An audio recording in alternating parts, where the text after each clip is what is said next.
Greetings, fellow armchair Imagineers. It's Tiki here. And BlueDragonFive. And welcome to the Main Street Cinema, the show where we discuss the finer points of filmmaking. And in my opinion, all the finer points of filmmaking should be in CGI because that's the way of the future. All right, Dragon, I'll spare you. So, Dragon, what is it? What are we celebrating? What is the momentous occasion that this is part 2 of? May the 4th! You see, it's brilliant because I came up with May the 4th. It's a holiday that was invented by me. Me, George Lucas. Yeah, May the 4th, we are doing, of course, we just did I Am Your Father, which was a very compelling documentary about David Prowse, the man behind the Darth Vader mask. Folks, seriously, check that out on Netflix if you haven't already. We just recorded a commentary. And Dragon, I got to say, I'm very happy with the way that commentary played out. I mean, there were a couple technical issues along the way, but I think the conversation that came out of that podcast was really, really good, I think. So hopefully we'll be able to measure up to that with this conversation. Dragon, this is a documentary that you and I have referenced and studied and just like called back to time and time again. And we kind of embarrassingly realized that, oh my God, we never really... Much to our shock, there has never been an official People versus George Lucas podcast on our channel. So, Dragon, I feel like, especially because with Celebration and the public is kind of more embracing George Lucas again, like, I feel like the wounds are kind of healing. I think this is a perfect spot to go back, kind of work through some of the issues. Of course, this is based on the 2010 documentary of the same name, The People versus George Lucas. But folks, we're going to structure this podcast a little differently than we structure some of the other recap podcasts that we do in retrospectives. What we're going to do here is we will be definitely getting into the documentary itself and how the documentary shot and whatnot. But Dragon, more so, I want to use the documentary as a jumping off point to kind of talk through our personal relationship with George Lucas and also how we were personally affected by some of the things that gets brought up in the documentary. So I very much feel like this is going to be a fun conversation kind of bouncing around between, the documentary and how it presents things and then our perception, like growing up as Star Wars fans on the whole. Kind of build to our final judgment of Lucas, basically walk you through, like, imagine Tiki and we were on a jury panel. This is kind of like us being kind of led through the life of Lucas and kind of making a judgment at the end of it. Basically, People versus O.J. Simpson, only it's People versus George Lucas. It's the People versus O.J. Simpson, only without any known actors or talent. Exactly. I mean, we're no David Schwimmer. Right. So let's get into this, Dragon. Let's get into what should we call our segments, Dragon? Do we have any clever wordplay we could use for these segments? Item number 1. State's evidence, but I'm trying to think of like kind of a Star Warsian kind of like something. Exhibit. Well, I guess the exhibit. Exhibit. Okay, Exhibit A, B, C, etc., etc. Sure. Okay, yeah. Exhibit A! Our personal relationship with George Lucas before we saw this documentary, and also, Dragon, what led us to this documentary. So let's talk through this. You go first.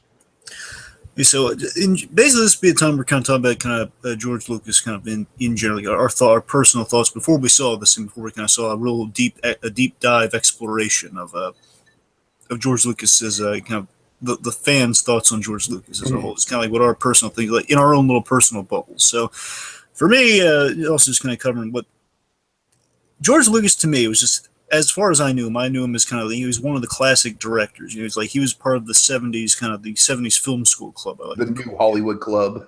Yeah, the New Hollywood Club. I mean, kind of like the 70s kind of film school brigade. Sure.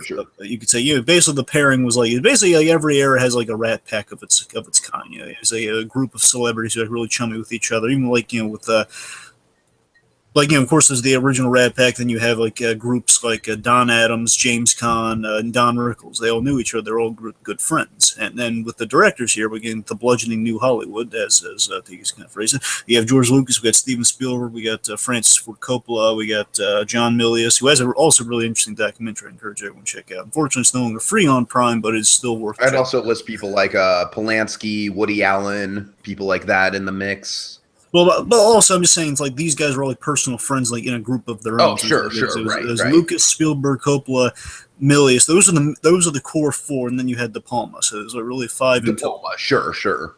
I'm not saying De Palma's like on the outside. I'm just saying they all kind of built it. I'm saying people like Woody Allen and Roman Polanski were kind of like not really in the social circle, but also very much in the same style and of the same era of New Hollywood. And I mean, I think all these guys literally went to the same film school together. Like, they all kind of met each other at school and everything. That's kind of where they met. I'm saying I think Spielberg might have been like kind of the youngest in the group. It is a very kind of Pixarian backstory, isn't it? Basically, it was kind of their own A113. That's essentially Milius was the bad boy. Milius was the kind of the John Belushi. He was the wild man of the group, and then Lucas was kind of like the Ron Howard lead of American Graffiti. That's kind of how it went. Was Spielberg the geek?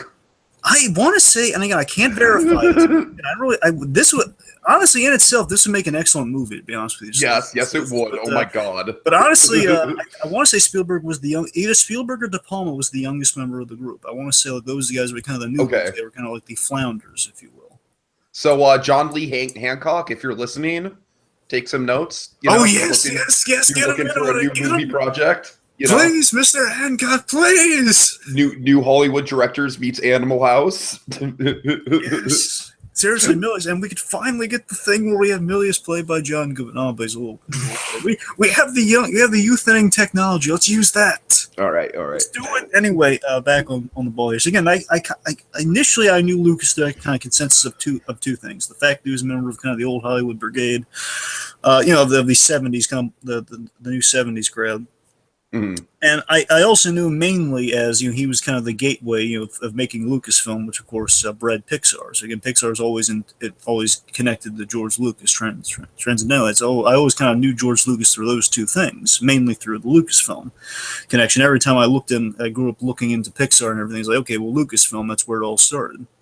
George Lucas by comparison. Then of course, eventually, as it went with me, then I got into the big thing that really turned me on the Star Wars was Empire of Dreams, which of course was the was the making of Star Wars. Folks, we were so close to doing Empire of Dreams as the other podcast besides I Am Your Father. It came ridiculously close. So yeah, I just got into the making of Star Wars through that, and that's really where I got to know like the name I've kind of known. Again, Lucasfilm. I kind of get to know the guy behind the company there, and the rest is history. I'm just saying that's in terms. I'll go through kind of how I kind of learned about the negative side of Lucas. That's all the positive stuff. Lucas. So then I got I kind of knew Lucas is kind of the identifiable, iconic. We all get to know Lucas as kind of the identifiable, kind of iconic look that's parodied Robot Chicken, Family Guy. Sure. Stuff. Mainly, like in Family Guy, like I remember basically there was the Robot Chicken parody, like seeing George Lucas in other media, and then I saw in Family Guy there was an interview on the Blue Harvest DVD between Seth MacFarlane and George Lucas. That's really where I got to kind of see the guy in the most modern day at that time. Mm-hmm. And then, of course, the Indiana Jones making of that's when it starts dawning on you that hey, these guys, not only does he have hands in Star Wars, of course, he has hands in Indiana Jones because he was pals with Spielberg, and of course, he had probably too much of a hand in Indiana Jones 4. Well, again, kind of like a hand with a rupper glove on it, but right.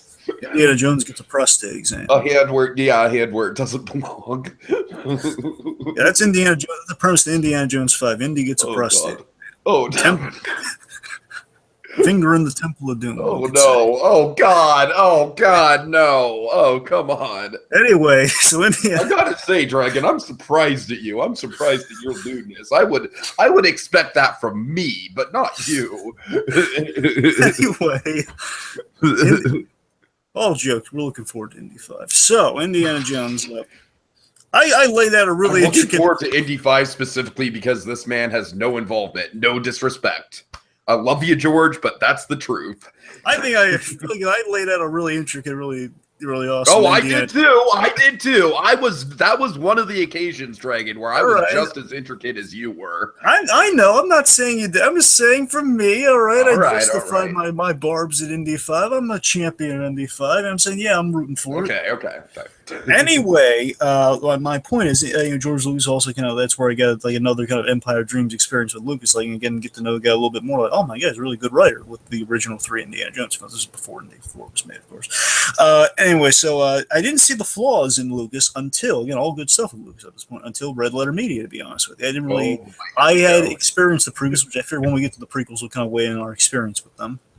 Of course, but essentially, I just really I wasn't really kind of woken up to the fact that prequels are quite flawed, and we don't really see what kind of the kind of where the origin of these flaws are until Red Letter Media, to be honest with you, because basically a friend of mine just kind of pointed like Red Letter Media out to me. It was like I checked it out. I was kind of wowed, not only just the presentation of that, but just like, oh my God, I never thought of that. I never thought of like all these issues with it.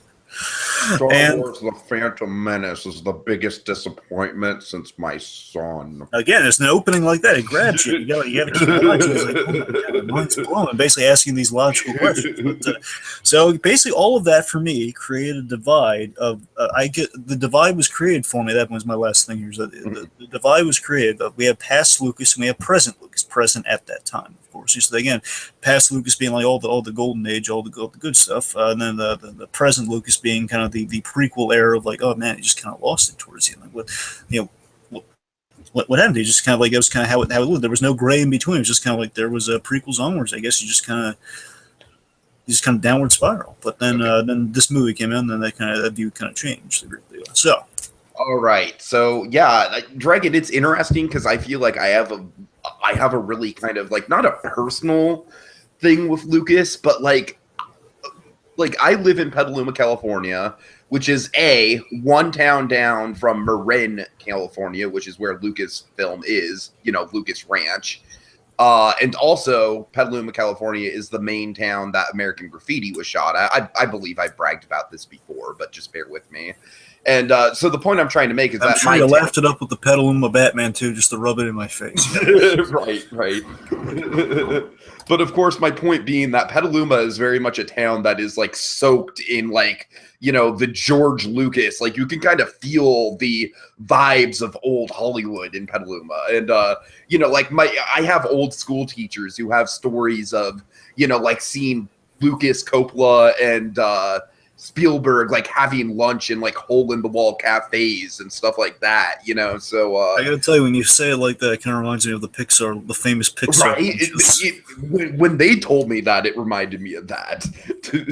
But yeah, so it's very interesting, Dragon. Like my view of Lucas goes from this image right here, which is basically like Lucas at the top of the game, which we'll get into shortly, also to Dragon. I think I was probably on the bandwagon of this sort of George Lucas a lot quicker than you were. I was kind of like, look, we'll get into Phantom Menace when we get into Phantom Menace. I have a very interesting opinion of Phantom Menace. I had an interesting kind of like, I feel like I saw that movie at just the right age where it hit me where it was supposed to hit me. So I do have nostalgic ties to Phantom Menace. Having said that, oh my God, Attack of the Clones is like among the worst movies I've ever seen, Dragon. Attack of the Clones is really the film in the saga that botches the whole thing. It's really not good. Yeah, and like, of course, there's redeemable things about Revenge of the Sith as well, but really, Attack of the Clones that was the bomb of Star Wars. That really was the most boring of the Star Wars films. I mean, Phantom Menace certainly took it in a different direction for sure, but one of the things I respect about Phantom Menace is just kind of the auteur theory of it all. That Lucas did what he wanted to do. I'm sorry.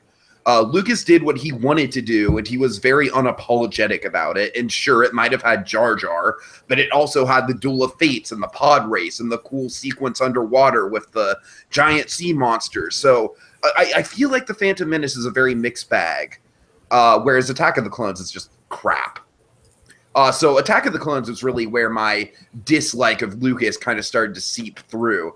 And I think the fact that I grew up in this community that very much kind of idolizes Lucas and puts him on a pedestal kind of leaned into my cynicism for Lucas as a teenager. But of course, Dragon, the big thing is, of course, one of the people in the documentary that we get to meet did this short called "What If George Lucas Directed Lord of the Rings," and he also did another short, which was a hypothetical Indiana Jones 5, Dragon. Or not Indiana Jones 5. It was a hypothetical Indiana Jones 4 before Kingdom of the Crystal Skull. Well, actually, it was released during the build-up to Kingdom of the Crystal Skull. So it was released like a couple months. It was just kind of like predicting all the bad things that would go wrong with it. Did they get close? Yes, very close. Very close. Wow. And Dragon, I don't know. Just you should seriously sit down and watch these shorts. There's one great bit that I'll quote where it's basically like they're doing an interview with Hayden Christensen for the role of Legolas in George Lucas's Lord of the Rings, and Hayden Christensen is just like, so George called me and he's like, Hayden, I need you. And I was like, what? And George is like, I need you to play Legolas in Lord of the Rings. And I was like, okay, George. Ah! I don't know. Just very amusing stuff, Dragon. So that just became an incredibly quotable thing for my friends and I, like my close circle of friends, and just a big in-joke. And that's really the big extent of how I viewed Lucas, at least before this documentary. Now, I'm just kind of losing because you sounded just like Andy Dick when you said that. And I was like, "What? You need me to play Legolas in Lord of the Rings?" Sounds just like Andy Dick. Hayden, I need you. All right. Let's move forward. Okay, so you were transitioning. Yes, transitioning to how I heard about this documentary.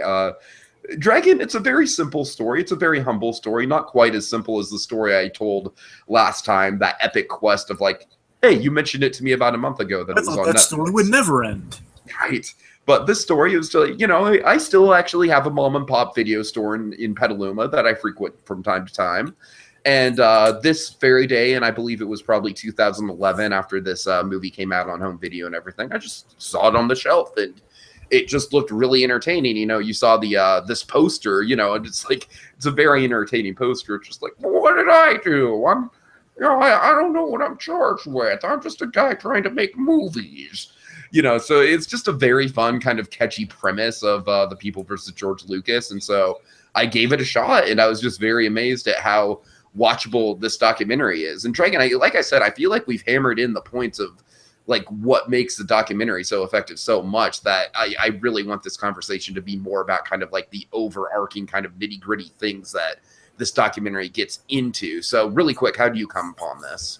Well, it's also quite a simple story. Honestly, it's kind of connected to Red Letter Media. It's it's not just the video of them talking about it. I want to make that clear. It's not just they did an interview with the filmmaker, Alexander Felipe, if I'm saying that right. The point is that filmmaker, they did an interview with him, which is really nice and kind of a neat payoff in the grand scheme of things. But I was, how on the YouTube videos they have like the other suggested videos, like the other kind of like videos that are under the related topic. Right. For that, just was watching like kind of the one of the I don't know if it was Phantom Menace or not. Again, they updated like as new things come out, like new videos will be on the side there. The point is, it's for one of the Red Letter Media videos that I saw People versus George Lucas, the trailer, and it's kind of like the 3-minute kind of premise, and then I was kind of there was a link to the website because I was like so interested by this, and it's kind of the idea of, oh wow, they're setting in footage for all this stuff. It's like, oh, this is amazing. I'm in love with the premise for this thing. I got to see it. And then of course it was like, it's like one of those they take it around the film festivals and stuff. So it's not right. Basically, I had the weight on it, and I was keeping an eye on it here and there. And basically, I got it for Christmas, and I was like, oh gosh, so good. It was a really good Christmas watching that movie. Like, oh yeah, this is great. Nice. Let's see. So again, I advertised on Plinkett, the website, Christmas, and then of course eventually the payoff is like, hey, the interview on Half in the Bag, which is really good. Half in the Bag. Okay. That's kind of the story with People vs. George. We showed it to some friends, and they really loved it. It was kind of like initially looking at it like an intro, they loved it. All right, so Dragon, we talked about our personal perceptions of Lucas, but let's talk about the public perception of Lucas, at least before the negative stuff kind of started to seep through. Like, I think this picture is very appropriate because it's Lucas right at the top of his game. This is, I believe it's like a couple years after Jedi came out when they're opening Star Tours, and Lucas is working with Disney. Of course, this is right in the middle of the Pixar deal and everything like that. Yes. And of course, Lucas is very much acknowledged as a brilliant businessman in addition to a great director. And I feel like that's really, of course, we'll transition into our conversation with that. We have a whole subject to Lucas as a businessman. But really, I do feel like it's very fascinating, this whole kind of like rise and fall of Lucas. And it's almost kind of like, I almost kind of feel like the rise and fall of Lucas, as The People versus George Lucas so eloquently kind of points out and illustrates to us, is very much become just as much a part of pop culture as the story of, Luke Skywalker versus Darth Vader. You know what I mean? Like the idea of like George Lucas being the scruffy nerf herder from Modesto who, eventually turns into corporate George. Yes. Something to mention with this. So again, we're kind of going through like a trial exhibit. I guess is Exhibit B or C at this point. If we count the Exhibit C technically. Going through like a trial, I'm just kind of like following the character. Right now, we're kind of establishing the character of the not the plaintiff. Defendant. Right. So I wanted to make sure because I'm thinking of the signs like where the placement is, but yeah, it's the defendant. Think of the defendant. All right. Here, just kind of establishing his character, kind of establishing kind of him like the good thing before everything went south, as is per usual in the trial. I think the opening of the film, the one of the most memorable elements. I'll probably address this one. My favorite moment would be the most kind of detailed thing we'll talk about the movie. So the opening was great because the opening kind of summarizes the rise and descent of Lucas. Sure. The animated opening of with that great dun dun dun. The really good music and really good. The movie has really good score. Really kind of nice thing. We kind of transitioned to some kind of good musical thematic stuff. It's in the trailer, but they kind of see it through the right moments in the movie. Anyway, it's a great kind of cartoony summation of the perception of George Lucas, which we're going to be going over here. So it's kind of we have the love fest, which is beat now in the past. Kind of the idea of change and kind of this new stuff going while he's he's kind of king on his throne. All these faceless kind of cartoony fans kind of following this wonderfully characterized George Lucas going around frolicking with Spielberg and of course Indiana Jones. Right. Indiana Jones representing kind of the new stuff Lucas is doing, and of course followed by a direct backlash and angry mob of these little faceless things. Again, I think it's a wonderful note to open the movie off of, and again, it's what you want with an opening scene. You want to kind of tease what the movie's going to be about, and I love that it doesn't give away the ending though, kind of where things are going to boil down. At that point, we see love, we see confusion, we see kind of some scorn there. So thematically, it's it's the plight of Lucas in animation. So that was a really great opening. So speaking of, again, just kind of the past when everything's all nice and rosy for George, kind of the heyday we're at right now with the image. Again, there's nothing but love. The perception of Lucas was there's nothing but love for Lucas and his work. He was the young filmmaker with an attachment to the past and a passion for storytelling. Just think about it. Lucas, of course, he was one of the best things about Lucas that he was Joseph Campbell's best student, which I always thought was such a momentous. Empire Dreams, the way they phrase Joseph Campbell always bragged that George Lucas was his friend. Right. That to me is such an awesome, the man who wrote the book on heroes. Period. We don't have superheroes without Joseph Campbell. Let's be honest. Mm-hmm. The man who wrote the book on it says we really don't have modern day storytelling without Joseph Campbell. Absolutely, in a broad spectrum sense of the word. I mean, an argument can be made to say if you're. I think there is a legitimate argument to be made that our heroes now are kind of they're now so big they kind of are their own mythologies versus the taking from the original mythologies. But the point is, again, Joseph Campbell we don't have any of that in the beginnings without Joseph Campbell. Mm-hmm. So the point is that's always been a great feather in George's cap that, oh my God, kind of the master of storytelling kind of is giving George the ultimate kind of pat on the back for the record books. Sure. And with that said, we kind of George is also. Lucas is constantly he's always looking to the past, like the serials and the adventure serials and the sci-fi serials. He's always bringing elements of the past. When you hear him talk about working on Indiana Jones and a lot of the ideas he put in those films, they are reaching towards kind of elements from the past, especially Temple of Doom. Temple of Doom is pulling from kind of the not only Shanghai in the beginning, but also going to India. Like there was a certain film they referenced, but you know what I mean. It's like always deep cut pools for Lucas. Again, like definitely a student of film worked on these things, and you can see it. And it's wonderful how he, like Joseph Campbell, is he's adapting classic archetypes in the stories that are going to be celebrated as they are now, and kind of the new mythology we're kind of going at in the generation we're at now. Right. And an element of George Lucas that we learn in this film that is definitely important in kind of analyzing his character and analyzing his descent, that kind of rewatching kind of occurred to me, is that another kind of pivotal moment in the film is when we learn that George Lucas was in a near fatal car accident. Yeah, for sure. It's kind of those little things in life that along the way that happen that kind of shape someone's perception. Yes, and if we look at George as kind of the Luke that became Vader, if we look at him in that capacity, not of course Anakin's also kind of the underlying thing, but let's just look at him as Luke for a moment. If we look at him as the scruffy nerf herder, that motivation, because basically the car accident was like he was near fail, and he really he was living in a directionless style, and then the car accident happened, and he kind of made a big life choice after that to kind of pursue filmmaking. That in a way, that big motivating factor is sort of that's his binary sunset. That's the Bruin Uncle Owen getting killed. Right, that's his, like, he has no, now has that big thing of like, there's nothing left from here. I'm going to move forward. Again, he almost died directionless.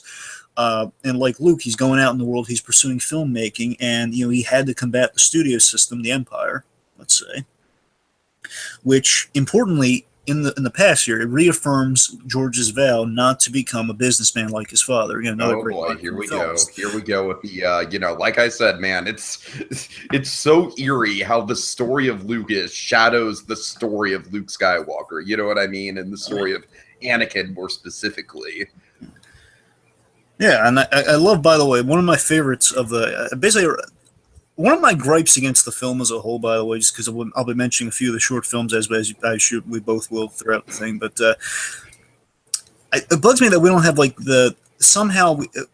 like at the end, either in the end credits or like when they pop up, we don't have like the names of the films always listed. It really bugs me because there's a lot of really great stuff there. A few of them we get like director of this, director of that. That kind of the only inkling we have to like what film, what little glimpse we get of like an awesome fan film. Yeah, I mean, I do agree with you, but to a certain extent. But at the same time, I feel like it kind of works with the stylistic nature of the film to kind of like, we get this broad spectrum of the Star Wars mythology through all these fan films, and I think true. And I think just by having them just kind of roll together as one piece, I think kind of makes a point. You know what I mean? It's part of but it bugs me that in the credits we didn't have like the image, like a still frame of those guys with like the list of. Yeah, I could see that. Sure, that's like the one thing that bugs me because we have to it's like a crapshoot figuring out who did what. Anyway, so Joe Nussbaum, he did one of my favorites. He did Lucas in Love. Have you ever seen this short film? Mm-hmm, mm-hmm. It's really good. Just kind of showing, kind of like it's kind of a takeoff. Like, what if Lucas? What if Lucas actually was Luke? What if he? What if we had all these improbable ways of Star Wars coming about? It's a real cute little film. Again, it's kind of like looking at the film school era of George Lucas, kind of running into the Star Wars as a grand scheme. One of my favorites, honestly. I really love that they kind of. That's like the first major fan film we have kind of in the opening, if I'm recalling correctly. So just looking at kind of Luke's progression, I'm just kind of based on that, just kind of throwing a little bit of the film here and there, Mm-hmm. So again, he swears not to become a businessman like his father. I love how he used archive footage for that sort of stuff. He's faced with the impossible challenge of Episode 4. He completes A New Hope, which of course kind of fries him creatively. I'm breaching into a little bit of Empire Dream stuff. I mean, this isn't directly in the movie. I'm just kind of analyzing the man's characters. That you got to figure, it's a traumatic experience what he went through. He almost, he had heart issues on New Hope because again he had hypertension. It was a dangerous time shooting that film. It took a lot out of him. You got to imagine that kind of further traumatized him. And what's incited in that moment, Tiki, is the need for more control. He had no control, and he was always battling studio systems on that first one. So he's always been vying for more control to oversee things as time goes on. Of course, that fundamentally factors into what happens to him down the line. his creativity in his work is kind of going at where kind of our first act kind of goes in the film. There's, again, we see with the fan films, his creativity and his work has inspired parodies and fan films galore with things like just a few name drops here. Forcery, which is the Misery. I think one of the best ones they use as a framing device is the Misery parody with George Lucas. Sure. Called Forcery. I recommend people check that out. Of course, Tiki and I, we love Chad Vader, so that one, of course, we get a few glimpses of that here and there. And we get Troopers being the cops' takeoff of Stormtroopers. Mm-hmm. And of course, the big thing, just kind of addresses the structure of this film, is what we get purely based on the love and then the hard work that Lucas put into the original trilogy, is kind of fleshing that out, is Star Wars Uncut, which basically is the whole premise of the movie. We show all of Star Wars, but we show it through all of at least A New Hope through through like kind of like second clips of fan films galore that people sent in because they wanted to a Star Wars that's what website. I'm saying, Dragon. I feel like the stylistic choice of the fan films kind of goes back to that project in a way. Yeah. I'm saying you don't have this film the way it is without Star Wars Uncut. Right, and I feel like in a way this film is kind of trying to play homage to that film's mosaic quality, if you will. Yes, and if I were to speculate, I would speculate our guy here, Alexander, what most likely do is like, okay, I want to tell a story about George Lucas, but how do I do that in a kind of an inventive way? How do I kind of tell the story of Star Wars and how Lucas parallel those two stories? And then this comes out, the Star Wars Uncut, and it's kind of serendipity of like, oh, wait a minute, I can show the story of Star Wars in a way that's never really been seen before, while kind of weighing in. Basically, that probably inspired him that, hey, with all these fan films, there has to be a perspective attached to the people that made these films, and that probably weighs into, okay, I can get people's opinions on Lucas while talking about Lucas, who made the films, to get the people who made the films to talk about it. Mm-hmm. I understand it's kind of extrapolation, but I wouldn't be surprised. So let's see. So basically, in essence, here's kind of round as I think Lucas wrote kind of the the sci-fi Bible in essence. That's kind of what he did here. That's kind of what his big claim to fame is on all of kind of moviedom. Is he wrote the kind of the sci-fi movie Bible with Star Wars. I feel like he did more than that. I feel like he wrote the Bible on just blockbuster filmmaking in general. I mean, sure, we had Jaws before that, but I shouldn't say blockbuster. I should say franchise filmmaking, Dragon. Yeah, you're right. I think franchise is a more apt description. Yeah. I think like a franchise that is like kind of the equivalent of Star Wars beforehand. Like it's kind of like at least we have like a trilogy or something before Star Wars. To be honest with you, the closest thing I could think of is maybe like the Sean Connery Bond films. That was a franchise. I'll give you that, but that one's kind of like, and it's more than like kind of like a trilogy of sorts. But I see, but I see your point though. Yes, okay. Well, aside from Bond, of course, going back, there's like the Johnny Weissmuller Tarzan movies back in the old days.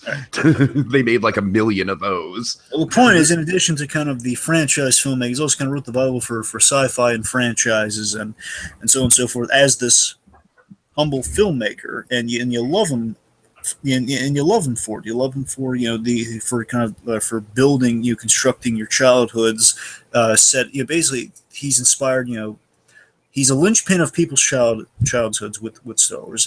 He's inspired people's career paths, and of course, he's entertained us with these films. These are all the redeeming things that George Lucas has done. So again, going into it again, just George Lucas again, he always has a huge always has like kind of credibility of like, oh, he did all this amazing stuff, and we love him for it. Right.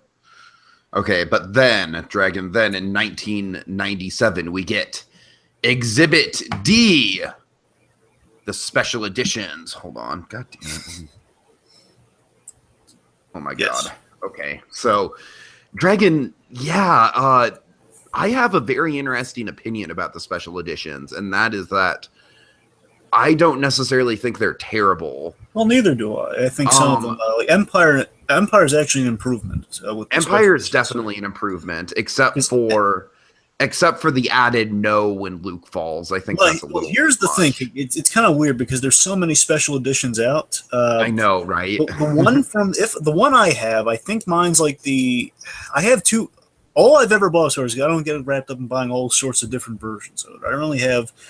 I think we've been over this before. I have basically the box set that includes the bonus material, which has the Empire Dreams on, which we talked about, and that includes the re-releases. So that's like it's the 90s. It's like that's the 2004 version. All of that's the 2004 version. I also have the 2-disc sets of the original trilogy, which includes the 70s version and the 90s version.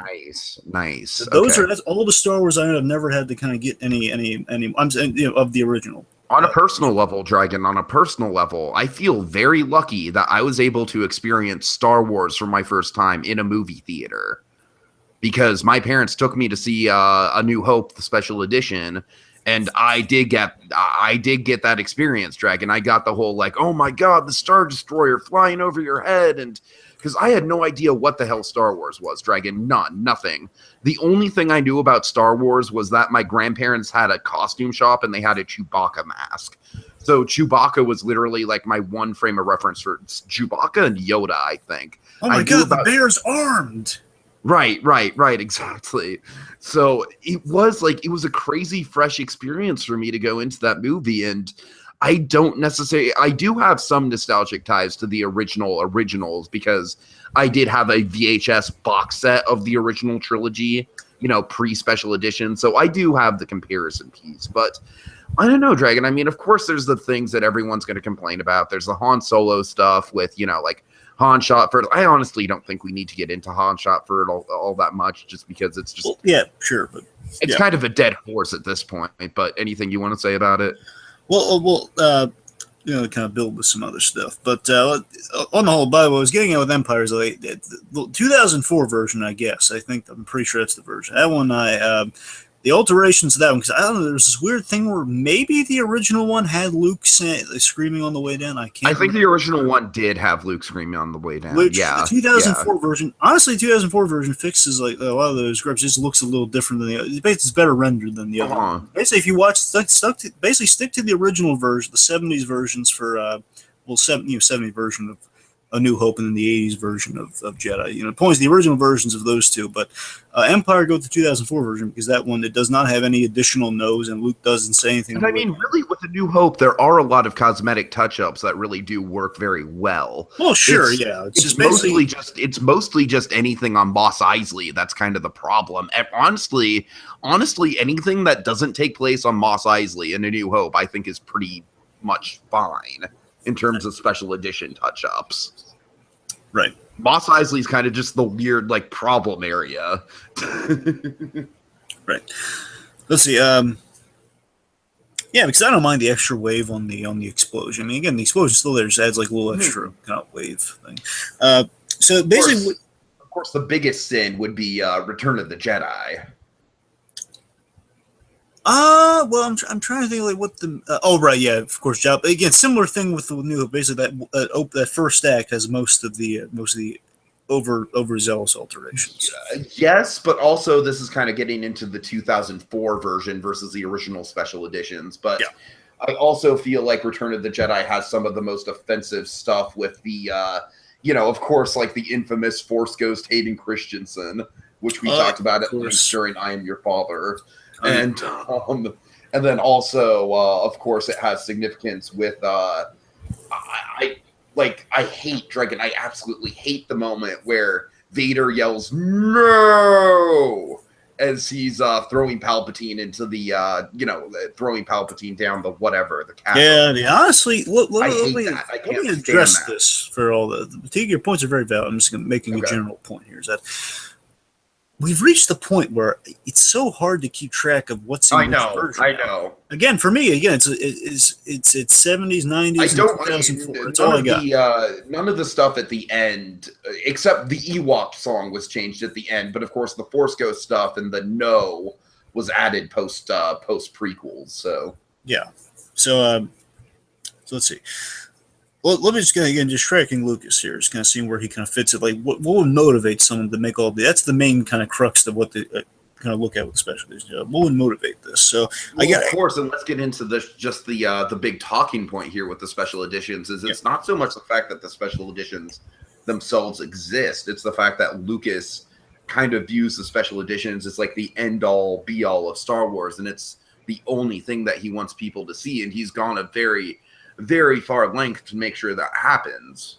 See, now here's the interesting part I want to track here, Tiki. Okay. Lucas, with the special editions, we're entering this point of does Lucas like turn to the dark side at this point or not? Let's just say, basically with these, think about this. Here, of course, this chapter is kind of called like the Great Tinker. It's like where he's tinkering with things. Of course, tinkering it's an honest thing. We all kind of do it. They don't think we all want to perfect things. So with the success and clout coming. With the success and clout coming from the original trilogy, like everyone's like they're singing the praise of Lucas. We're like, oh yeah, George Lucas, yeah, he's beyond Star Wars. I love this guy. Everything's going great. It's like, yeah, Star Wars. We can't do no wrong. We want more Star Wars. It's kind of like the general consensus. So think about that. You're in George Lucas's shoes. You hear all that stuff, and you think you're coming from a place of pride, perhaps, of like, you know what, I like my work, and you know what, everyone's like Star Wars. You want more Star Wars. Well, I can't really give them like 7, 8, and 9 for his reasons. Mm-hmm. But he said, you know what, let's re-release it. And again, it's in the vein of the preservation initially. Okay, let's preserve it initially, before we get into the semantics of that. He decides to improve it. Like, well, look, if we're going to re-release it, why not re-release it and kind of fix some stuff? Again, I'm thinking that trauma from shooting episode 4 is starting to come back. Like, all the experiences I so lost, it wasn't in the moment. This is basically where Lucas is starting to transition to, what would be really good if we just went in and touched some stuff up with computers. I love computers.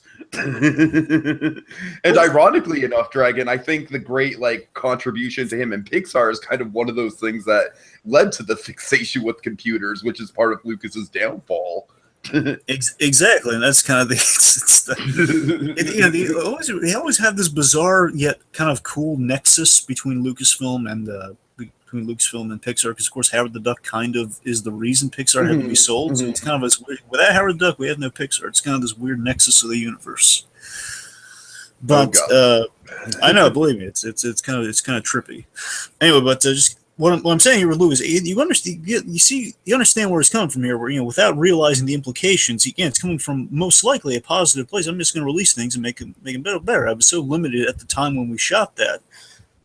Let's just kind of let's tweak it, make it make it a little better here, and then of course let's add some deleted scenes in. It's gonna make it a little different. But the problem, of course, is that he's not allowing the original versions for point of comparison. Sure. And again, that's really where kind of the turning point was with the fans. Yeah, we have a tease at the fan upset here. It's like a tease of these are alterations, and this is where people are starting to get conflicted. Like, well, they are his films, but at the same time, they kind of belong to the world of this. That's where the conflicts kind of, or how you feel about Lucas, which gets a little less muddy in places and a little more muddy in other places. Again, he's messing with something that everyone has a love and nostalgia for, and that's why this one's fixated on, because this one's fixated on and conflicted, because again, it's coming from a place of love, and you're kind of starting well, I mean, it is his work. I mean, it's still all the stuff we likes in there, it's just some stuff we don't likes in there now. That's kind of a little different, and it's the thing that's definitely going to be very important when we get to the prequels that's established here is there's a difference in filmmaker shows with these alterations, especially the 2004 version. And just all the stuff going past 2004, I guess. It's the question. Here's the important question I think's raised in this section of our Lucas analysis here, is that has success softened George Lucas's edge? Right, and I think definitely. I don't think that's I think that's undeniable. Again, the changes were intended to flesh out I mean, one cannot deny that he is not the maverick filmmaker, the scruffy nerfer that he used to be. And again, you feel some sympathy, because these mostly were intended to flesh out kind of the world, but also have corrupted the story a little. Which again, it's starting to take chinks. It's like chiseling away parts of the original to make room for something. You're chiseling away parts. Yeah, the brilliant. One of my favorite analogies is kind of like the painting over the Mona Lisa. You know what I mean? Yeah.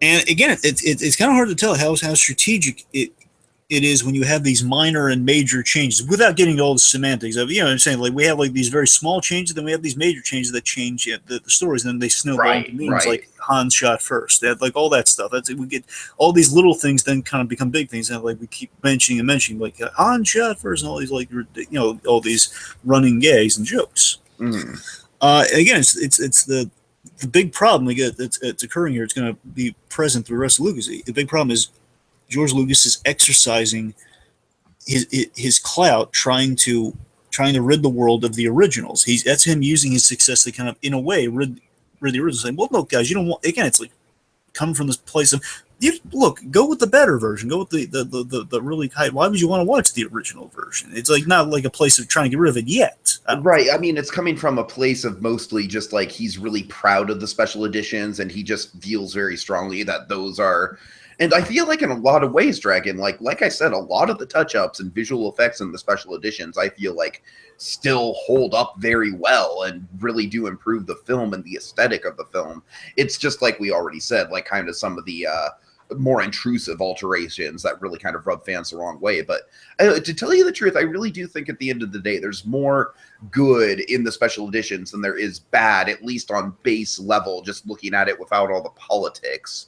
And so I feel like in that way, Lucas, I feel like was kind of like a little hurt by the fact that people were receiving the special editions in such kind of like a mixed to negative sort of way. You know what I mean? I think that's what kind of led to the resentment and sort of the like, oh, well, if they don't like them, then they're not going to get to see the original movie. They're stuck with this version. It makes you wonder. It makes you wonder how much of it. Again, I'm speculating on like the good intentions there. I'm just saying that makes sense given just tracking where he's coming from. It makes sense. It could be from a point of pride, but again, it's an excellent point. Again, you don't know how much of that could be like kind of somewhat of a vengeful thing. Well, you don't like. Well, I'm not going to show you the original. It's and there's also kind of a question of are all these little changes, whether like these aren't things that really needed to be improved, and it's like kind of like Lucas saying it's for the betterment of fans versus, well, are you bothered by that?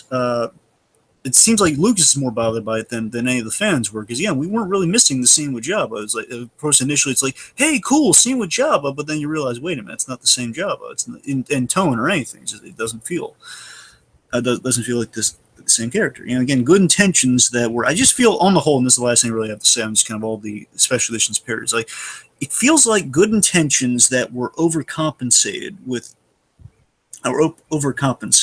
Like there was an ambition there. Basically, it's like an ambition with 100% sure bet, which isn't interesting. It's like there's no gamble there. It's like I'm going to bet the farm on this. Like, well, yeah, people like the movie, so where's the gamble? And like you're really ambitious. So like, oh boy, I'm going to change all these little things. Well, people are going to like a version of the movie, so where's the gamble? Hello? Hello?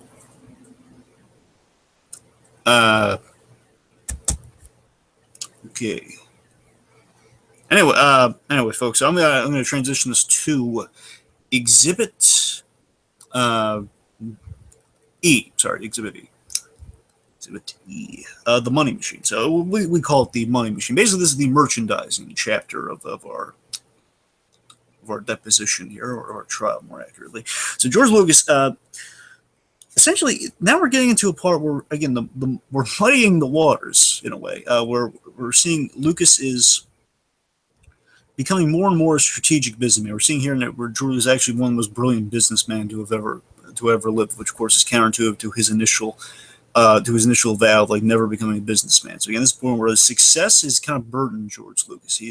He is kind of revealed that he has like this money trap laid for the fans. Where whether it's out of vengeance or not, again, we can't really quite nail down for sure. I would like to think not for vengeance, but again, if you want to look at it that way, you can. It kind of darkens the picture of Lucas a little. That, like it or not, the fans, whether they like it or not, they're going to buy tons and tons of merchandise because they love the characters. They love something of that film, and it's going to be bought by tons of people. And that's kind of the thing we love. Another thing we love Lucas for.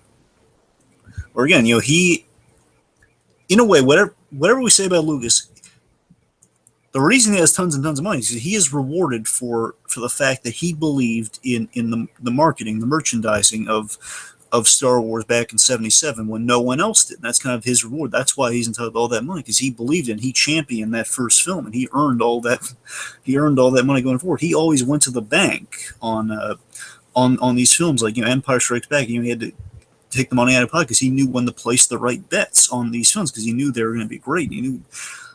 He's very reasonably sure these films are going to be great. And they're going to pay off. They're going to franchise, and he want to make sure he can make the next one. He want to tell his stories. So, again, that's always kind of his eternal war, where he's always going to be like rolling in dough. So, no matter what the fans say, they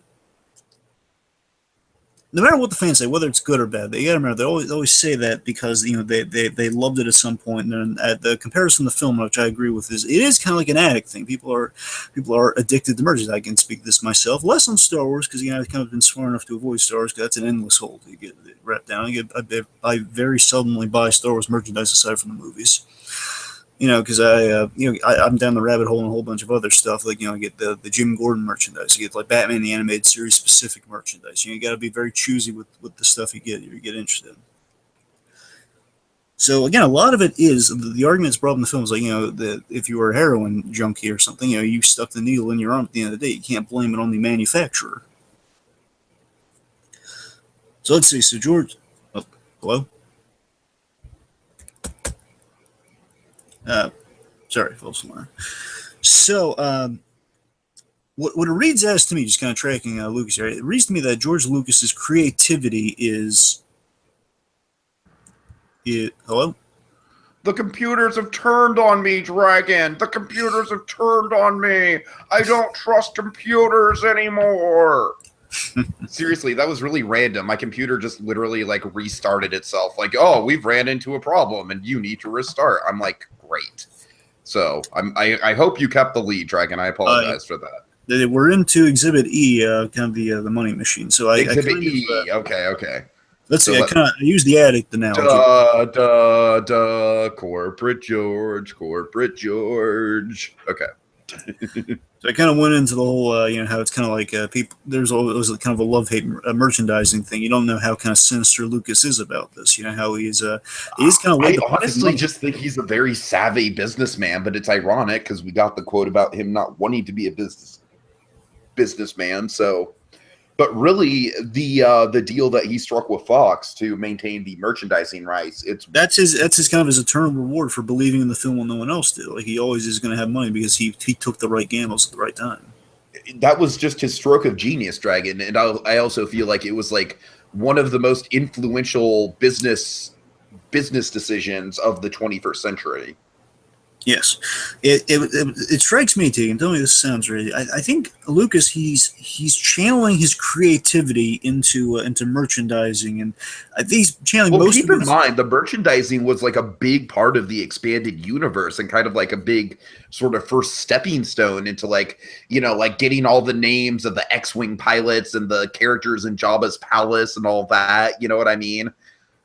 Yeah, well, I'm just saying, it seems like the downtime between Star Wars and the prequels is really just really ramping up the marketing, right, in the expanded universe. So I'm just saying, it seems like all of the creativity of the filmmaker was then kind of hit a dry spell, and that's why it's going to be weak and coming back to it. So all that creativity was really channeled into different ways of marketing things, different ways of kind of selling the stories you've already established, like kind of the fictional stories that that have been kind of right. on the side, which is him slowly becoming kind of the empire / kind of the businessman before he's a filmmaker. Which again is you're right, the brilliant businessman, but he lost that.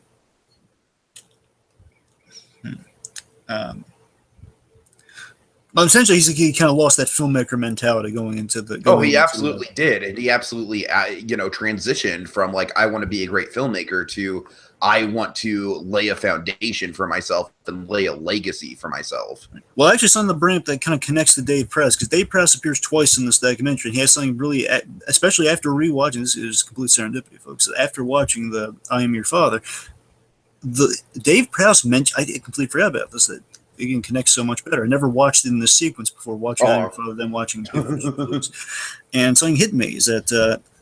While Lucas is a brilliant businessman, that came at a cost, and that cost is that his mentality going back in the Star Wars, as we're going to find out, is through that of a businessman over a filmmaker, and that reads in what we give the prequels, and what that kind of connects to, as Dave Prowse mentions in this documentary, is that he mentions that when they got the Jedi, when they were working on Jedi, George kind of turned into there was more of a marketing presence. Basically marketing kind of Ewoks, essentially, kind of making the cute, cuddly characters. That was like the first step into a dangerous territory, shall we say? Well, yeah, exactly. I'm figuring that at that point, the Empire was just now we can actually make toys and we're just kind of having fun with it. And then basically, it would seem to me that marketing's taking precedence of, okay, well now we're doing the they're doing the next one, and with that, we're going to have like things we want. What could be kind of toyetic? I'm not saying toyetic's not ruling the thing, but it's like there are considerations being made. Again, he's thinking more business savvy with it.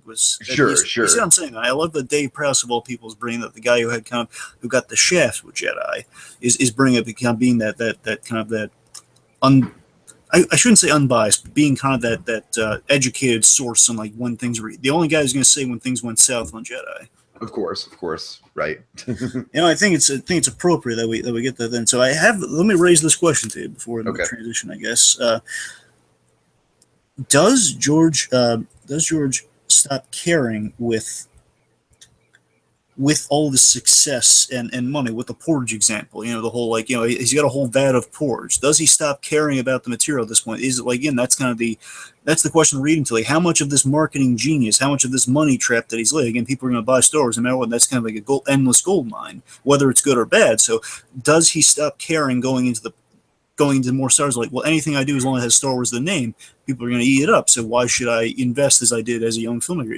Is that the sinister motive, or is it just like he's trying, he just doesn't have the stuff anymore? I feel like that's a good let's transition into the Phantom Menace with that, Dragon, because I feel like that's a great transitioning point, because let's talk about the Phantom Menace. I feel like the Phantom Menace is the most it's the most personal film that George Lucas ever made, in terms of he put all his passion and energy behind it, and he wanted to make something different, and he wanted to make something that stood apart from the original trilogy, both stylistically and aesthetically.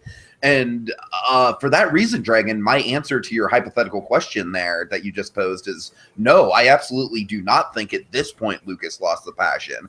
I think the point where Lucas lost the passion was after the reception of the Phantom Menace. I think that's really where the sour and dour Lucas kind of came into being, and that's why I think Attack of the Clones kind of rings true as the worst Star Wars film, is because that was kind of like done by a Lucas who was at his low of lows, who did kind of like stop caring, who was just kind of churning out a product at that point. But Phantom Menace, Dragon, Phantom Menace is one of the most interesting films to me in modern pop culture, because there's just there's such a mystique about it. You know what I mean?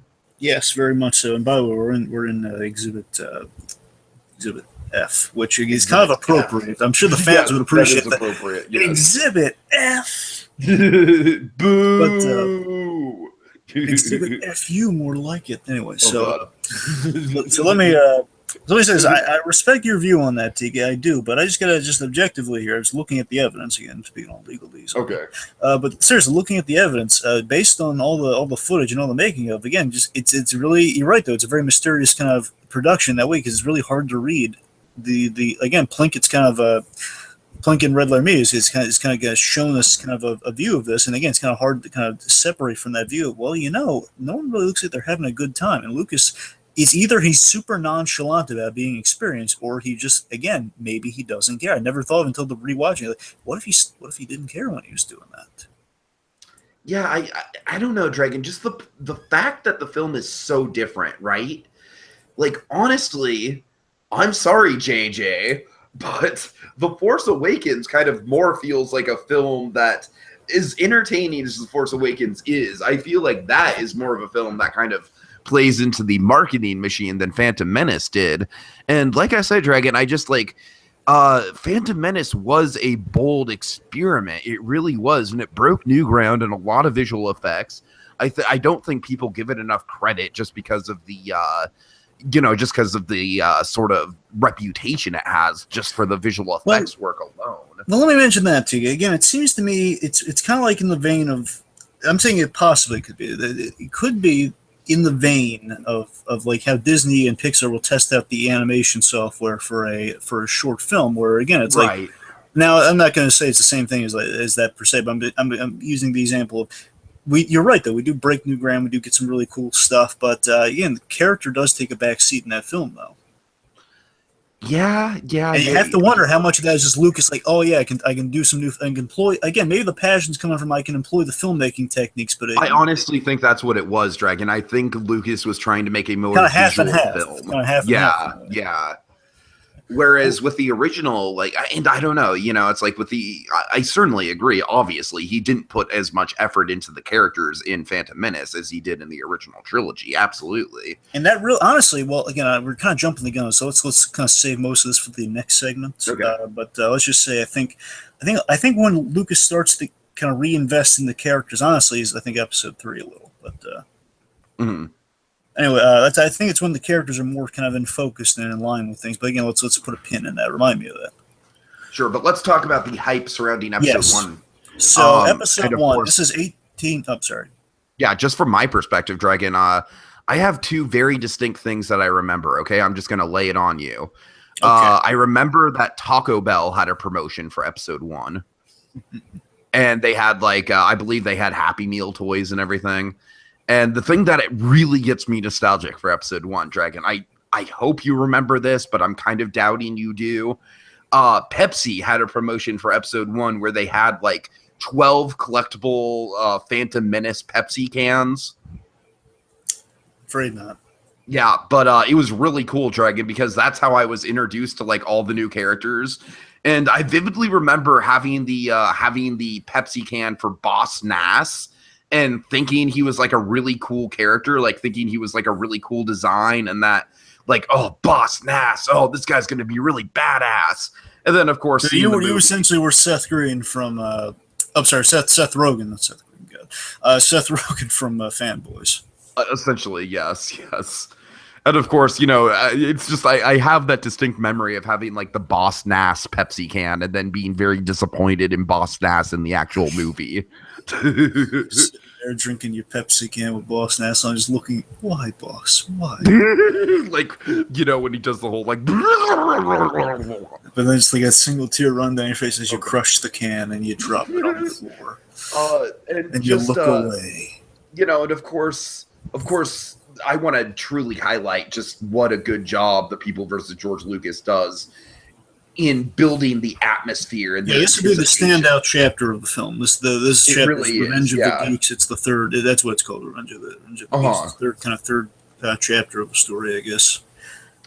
Like, we get all these interviews of people like right before they go into the theater, you know, like, oh, I've been waiting in line for 3 days. I've come all the way from Australia. There's no way it's going to suck. That's just like an impossible scenario. Essentially, by the way, that's kind of, there is actually it's sort of a version of Fanboys without actors, because all that stuff is taken from a film you can find on YouTube called Starwoids. Starwoids, basically it's about the journey and everyone being hyped up and in line to see, and even Kevin Smith's in it for a little bit. They're like fanboys. Right. And they're in line, they're all eager to see Phantom Menace, and all that footage of them being super hyped and kind of talking to the cameras, that's all from that movie, if I'm not mistaken. So I'm just saying, if you ever want to see more of that. And of course, I love how the documentary uses the irony of like it's a tragic thing, Dragon. You know, like when they're like, "Oh, there's no way it's going to possibly suck," and it's like we as an audience, in hindsight, are like, "Oh, you're going to be so disappointed." Of course, this plays into Tiki and I's love of tragedies. Of course, and oddly enough, prequel tragedies, which just makes it even more on the money. So let's see. Anyways, of course, Dragon, you and I were hyping up the moment for ourselves in The Force Awakens of the moment in between a long time ago in a galaxy far, far away and the Star Wars crawl. And I love that we see that in the documentary, you know, just the air of electricity. It feels like you're at a rock concert just watching the 1001, 1002 moment. And you gotta remember, let's keep this in perspective. So again, this is 18 years in between the Star Wars movie. It hasn't been a Star Wars movie for 18 years. Lucas comes back to it and like, oh god, it's like where another Star Wars movie has been made. And not only that, we knew 3 films at least need to be made. Whether we ever went through the next 3, which now we're at in 2000. Of course. But you know what I mean? I'm just saying at that time though, again, we wanted, we started with 4, we're the first 3. So again, we're finally getting, oh god, we're starting with 1, which means we're going to get 2 more, which means more Star Wars, huzzah! And you gotta imagine this. I wanted to just go through Lucas's head. It's the nightmare scenario for every fan and filmmaker alike, that all this build to this absurd, wonderfully absurd heights, and hilarious levels at times. It's just it's all of this build up, and after the crawl, you get that you get that sinking feeling. Right. It starts to set in on you, and then you get that sinking feeling. Then afterwards, you have that sense of denial, and then there's that. Then the processing over time, and after multiple viewings, then you just have the rage, and then the either rage or disappointment. Those are kind of the way that I can tell you firsthand, Dragon. The film that I experienced this the most with, two of them. One of them, I like you very much disagree with me on, and of course, you know what I'm talking about. I think I do. But the other one, the one that you can probably relate to more, is Spider-Man 3. Actually, no. I had, Tiki got to remember, with a lot of movies, the way it goes, I don't know, maybe it's just me, but it's like, honestly, whatever movie I see, unless it's like remarkably conflicting, I usually have a thing where I always have the best time at the movie the first time. Then either things will weigh on me, or I see a second time, then I see kind of the chinks in the armor. Like Man of Steel, I was coming at it barely on fire. Like, oh my god, that was great. Right. Again, the first watch was the best experience I had with, like, oh my god, because my expectation was like really kind of very minimal. We were like, okay, it'll be a good like Superman movie on the set. Like, oh my god, this could be a franchise. This could be great. Oh my god. And in Spider-Man 3, it was like, oh my god, like another Spider-Man movie. And the dancing thing was like, yeah, it's kind of weird, but then of course over time it melds it. Oh yeah, it really was bizarre. No, but I vividly remember like the air of the movie theater was just sucked out with the Venom stuff, and I remember being the only person in the whole theater excited when Venom actually came on screen. Like everyone else in the theater, even though the air was electric in the theater, like when the movie started, everyone had just like tuned out by that point, by the point that Venom actually came up. And I remember that so distinctly. And of course, Dragon, I was the kid who was like in the movie theater like you, just really hoping beyond hope. Like I wanted this movie to be more awesome than Spider-Man 2. You know what I mean? Like I had the hope that this would be a spectacular fucking comic book movie. Because again, like they had me with the Stan Lee cameo in Spider-Man 3. It's my favorite Stan Lee cameo. It's like, oh god, it's like, oh god, it's such a perfect note. They have like things are finally going good for Spider-Man. Right. Hooray! And then Stan Lee's anyways, I'm sorry. We're getting sidetracked with Spider-Man, but anyway, my point is, let me get to this. So, well, let me say this again. The only parallel I actually have with Phantom, as much as it pains me to say, and again, it's true. I never really had a Phantom Menace experience until this movie. I think honestly, Batman v Superman is kind of that experience. Right, I had that. Imagine I was super. Again, I told you. Were you in the Captain Logan position with that? Somewhat. Again, bear in mind, I came at it. I say somewhat because I rarely during. Again, I always have the best experience the first time I see the movie, but then again, I rarely will get that sinking feeling while I'm watching the movie. Of course. Again, I've always told you there's never one this. Again, when Batman's driving through people in the Batmobile, it's like yes. I've never had that feeling ever watching a Batman movie. Again, bear in mind, not in theaters, and not counting Batman and Robin because that one would be more complex. But it's like Batman plowing through murdering people. It's like, oh no, it's not.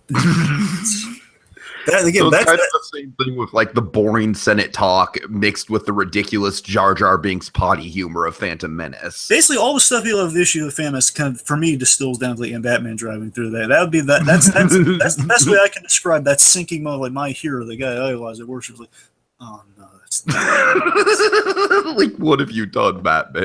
It's like, oh god. The only thing worse than that would be Captain America mowing through a bunch of people. Could you imagine that? That would be just horrific. Unless they were Nazis. I mean, it's.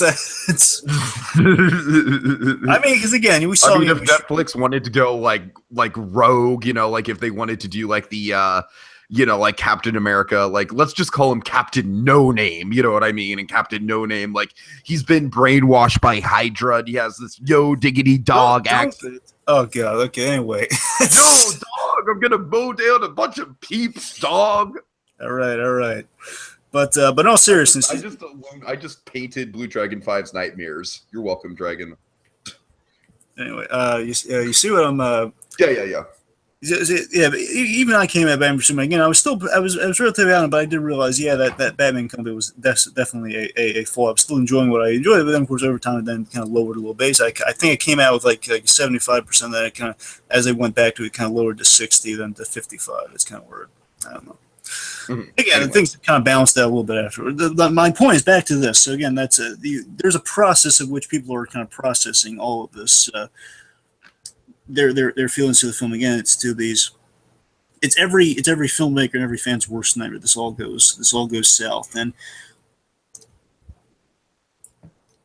And now we have, just looking in perspective before we transition here, like now we have this level of hype for superhero films, and the Marvel and DC alike, and of course like DC is usually more towards the negative, and with Marvel it's always like the level of hype of a Marvel film and kind of the level of like that sinking feeling you can get. Again, I don't really have that feeling unless it's like really May the 4th, ironically, being the day that Guardians of the Galaxy Volume 2 opens. Oh yeah. And here's the question I'm going to raise to you, is kind of continuing our trial thing. This will transition to the next part. Is do you think George Lucas anticipated it or not? Anticipated what exactly? He saw we have that famous moment that Plinkett's gone over, and also it's on the documentaries on Phantom Menace that where he screens the movie with his guys, and there's dead silence, and he jokingly says, even jokingly or not, he jokingly says, I think I made a terrible mistake. Like, what have I done? And again, he's kind of, they're kind of discussing like, I thought this would be better, essentially, but they're kind of, it's joking, kind of like making excuses for it. And with that said, you got to wonder, after that screening, does Lucas anticipate the backlash or not? Does he anticipate this? I think he anticipated that it'd be different. But well, yeah, sure. I mean, it's a way to go. But still, do you think there's a chance that he could have gone like willingly put an inferior product out there? I don't know, Dragon. It's a complicated issue. I'm just throwing it out there, so that'd be kind of anyway. So speaking of second, the prequel kind of, I guess the prequel disappointment is getting to Exhibit G. Yes. Anakin Skywalker has to make the toughest decision of his life. What is the worst thing about sand? Just look at his conflicted face. So I think just kind of getting into the aftermath of Phantom Menace. Well, maybe we might breach a few specifics, like of course the big JJ in the room, not JJ Abrams, the other JJ. I think there is definitely the hate for Lucas kind of begins here. Like the fan. Well, again, I'm not saying overall. I'm just saying in the moment, definitely any negative feelings on Lucas definitely surfaced. It's less hate, and it's more just like a father letting you down. You know what I mean? Yeah, just Lucas kind of drunkenly stumbled into your wedding. That's kind of what it is. Just again, it's Lucas kind of the disdain. Would disdain be better? It's kind of that disappointment in Lucas begins here. I feel this, and I'm feeling the flaws of the prequels do not purely fall on George Lucas. They were handicapped by the what I like to call they may have been handicapped by what Brad Bird calls the wood fire pizza success. Okay. The Incredibles, he joked that the reason he was going to shake things up Pixar like they wanted to, because Pixar could be enjoying the wood fire pizza. We just invented the wood fire pizza. We're just enjoying. Oh yeah, I remember giving the pep talk to the Incredibles. Point is, he's saying like we're basking our success. You're going to do the same thing over and over again, sort of mentality. Mm-hmm. Basically, we have all the success of Star Wars. Anything we do is going to be fine going forward. That's kind of they may have fallen into that mentality. It's just it's like, why reinvent we're not going to try to measure up the Star Wars. We're just going to kind of tell these. And of course, one of the things is, for better or for worse, Lucas did intend for them to be more children's movies. Yes. And I think kind of the reoccurring flaw that I think, again, just with that famous scene from the old documentary and stuff, I think because no one spoke up or challenged King George. That's why things kind of. I'm thinking of that opening with him, the crown. You say the price of my CGI is not a price that you're willing to pay. I'm sorry, Hamilton reference.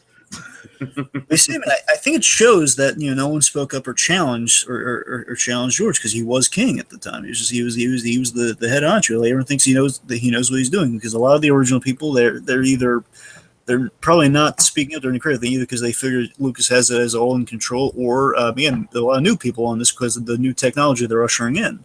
Mm-hmm. And we see, of course, as we've seen like various visual examples of the prequels are in line with kind of Lucas doing that original editing. He did, it's kind of the really bland editing. Sure. So in concept, I mean, the prequels are really good in concept. We're tracking Anakin. These are the elements of story we did not get in the original trilogy that we wanted to expand upon. So in concept, the prequels have a great storyline. They do have a great storyline. Like if you just outline the story on paper, basically you're right. 3 major plot points are in the prequels, and these are the interesting parts of the prequels. We track. The descent of Anakin, Anakin going from the light to the dark side, how the Emperor rose to power, and Obi-Wan's story, like what happened, how did Obi-Wan become the failed Jedi? Those are the 3 big stories, and we do tell those stories. Mostly, we tell them all in 3, let's be honest, but we tell those stories. And these are threads that we pull on through these 3 films, but, the execution isn't that thrilling. Yeah, and like I said, Dragon, I do genuinely think that there's moments in The Phantom Menace, like The Phantom Menace, absolutely a flawed film. No one can deny that. Yes. I don't even really want to bring up the big JJ in the room because, again, it just kind of feels like a dead horse, much like the Han shot first thing. We all know that that's a big flaw with The Phantom Menace, right? Like, it's obvious. We don't need to really address it. But, I do genuinely think that there's moments in The Phantom Menace that feel like classic Star Wars. And that's more than I can say. And as well put together as Revenge of the Sith is, Dragon, I feel like Revenge of the Sith is like a modern blockbuster, and it's an effective modern blockbuster. Whereas I think The Phantom Menace was kind of like a weird sort of amalgamation of like new things that Lucas was trying to do, mixed with some old Hollywood ambition. And I do feel like the old Hollywood ambition still kind of shines through in a couple sequences. I feel most notably the pod race sequence and, of course, the Duel of Fates. Like, if you take those 2 sequences just on their own, like, those really stand up with anything else in Star Wars. I strongly feel that. And let's be fair. So I think if we're just kind of comparing comparing Phantom Menace to Attack of the Clones, I think the direction's better on Phantom Menace in terms of we get better shots. I think again we're more inventive. There's actual location shooting on Phantom Menace. Of course, I'm just saying that's the obvious thing to him. So yes, the location, we get physical locations which are cool. We're seeing more of Tatooine than we've ever seen. So that was a big appeal of Phantom Menace. I mean, again, Phantom Menace does have its dream of us. Now let's just not get into list making of like, hey, here's like the top 5 things, guys. Sure. But you see what I mean, though. Yeah, there is definitely kind of a divider because all the stuff we've been waiting for, of course, is going to be in the last one. Is going to be in episode 3. But Dragon, that's like I said, the point I made earlier. I think that's exactly why Attack of the Clones failed the way it did was because. Yeah. Lucas was trying his hand at kind of like a new set of toys with the computer effects and everything like that. And I think I do genuinely think he was stoked about it. I don't necessarily know how confident he was with the story, but if you look back on it, I mean, really, yeah, the characters are likable in Star Wars, but Star Wars has never had the most complex characters. And so I really do feel like Lucas was banking, of course, the infamous quote of like Jar Jar is the key to it all. If we get Jar Jar right, we get everything right. Obviously, Dragon, I feel like that quote's taken out of context. I feel like let me put it in context just to kind of give it some justice, if I may. Well, just really quickly, I feel like what he's saying about it is not so much the character, but the effect of Jar Jar. Like if the illusion of Jar Jar being actually there works, then we've got a movie. You know what I mean? Sure. I see you're saying that. I was going to go a little different with it, but you raised a good point. I was going to say Jar Jar in terms of if we are kind of aiming it towards kids or a wider audience, then he would be the key. Like he's the, right. He would be. And again, let's broach Jar Jar, but let's broach kind of less the obvious negative. Let's kind of broach it. I want to raise kind of a question with Jar Jar. Okay. So let's say again. Of course, broadly there was a lot of Jar Jar hate. Let's face it. There's a lot of Jar Jar hate. And I want to make this clear. I think it's less racially insensitive, but here's what it's more of. Here's the thing we got to address. It's more jangling keys that insults us versus I agree. It's like, I agree, and that's where it's really that's where of course he polarizes audiences. They're like, well, more kids between adults. That's kind of what I'm saying. He's basically a lazy. What, Dragon? When I saw Phantom Menace when I was 8 years old, I freaking loved Jar Jar. Yeah, I'm that's the not thing. ashamed to admit it. The reason it kind of assaults kind of the grown fans because it's Jangling Keys that insults as a lazy kind of he's like a lazy C-3PO mixed with R2-D2. That's kind of what he represents because we can't have the classic pairing quite yet. We're going to introduce them, but we can't quite have that dynamic. So we have need to have a comic relief character. Basically, also is somewhat of a Chewbacca. We need kind of a mixture of our. Oh God, yeah, and you know what, Dragon?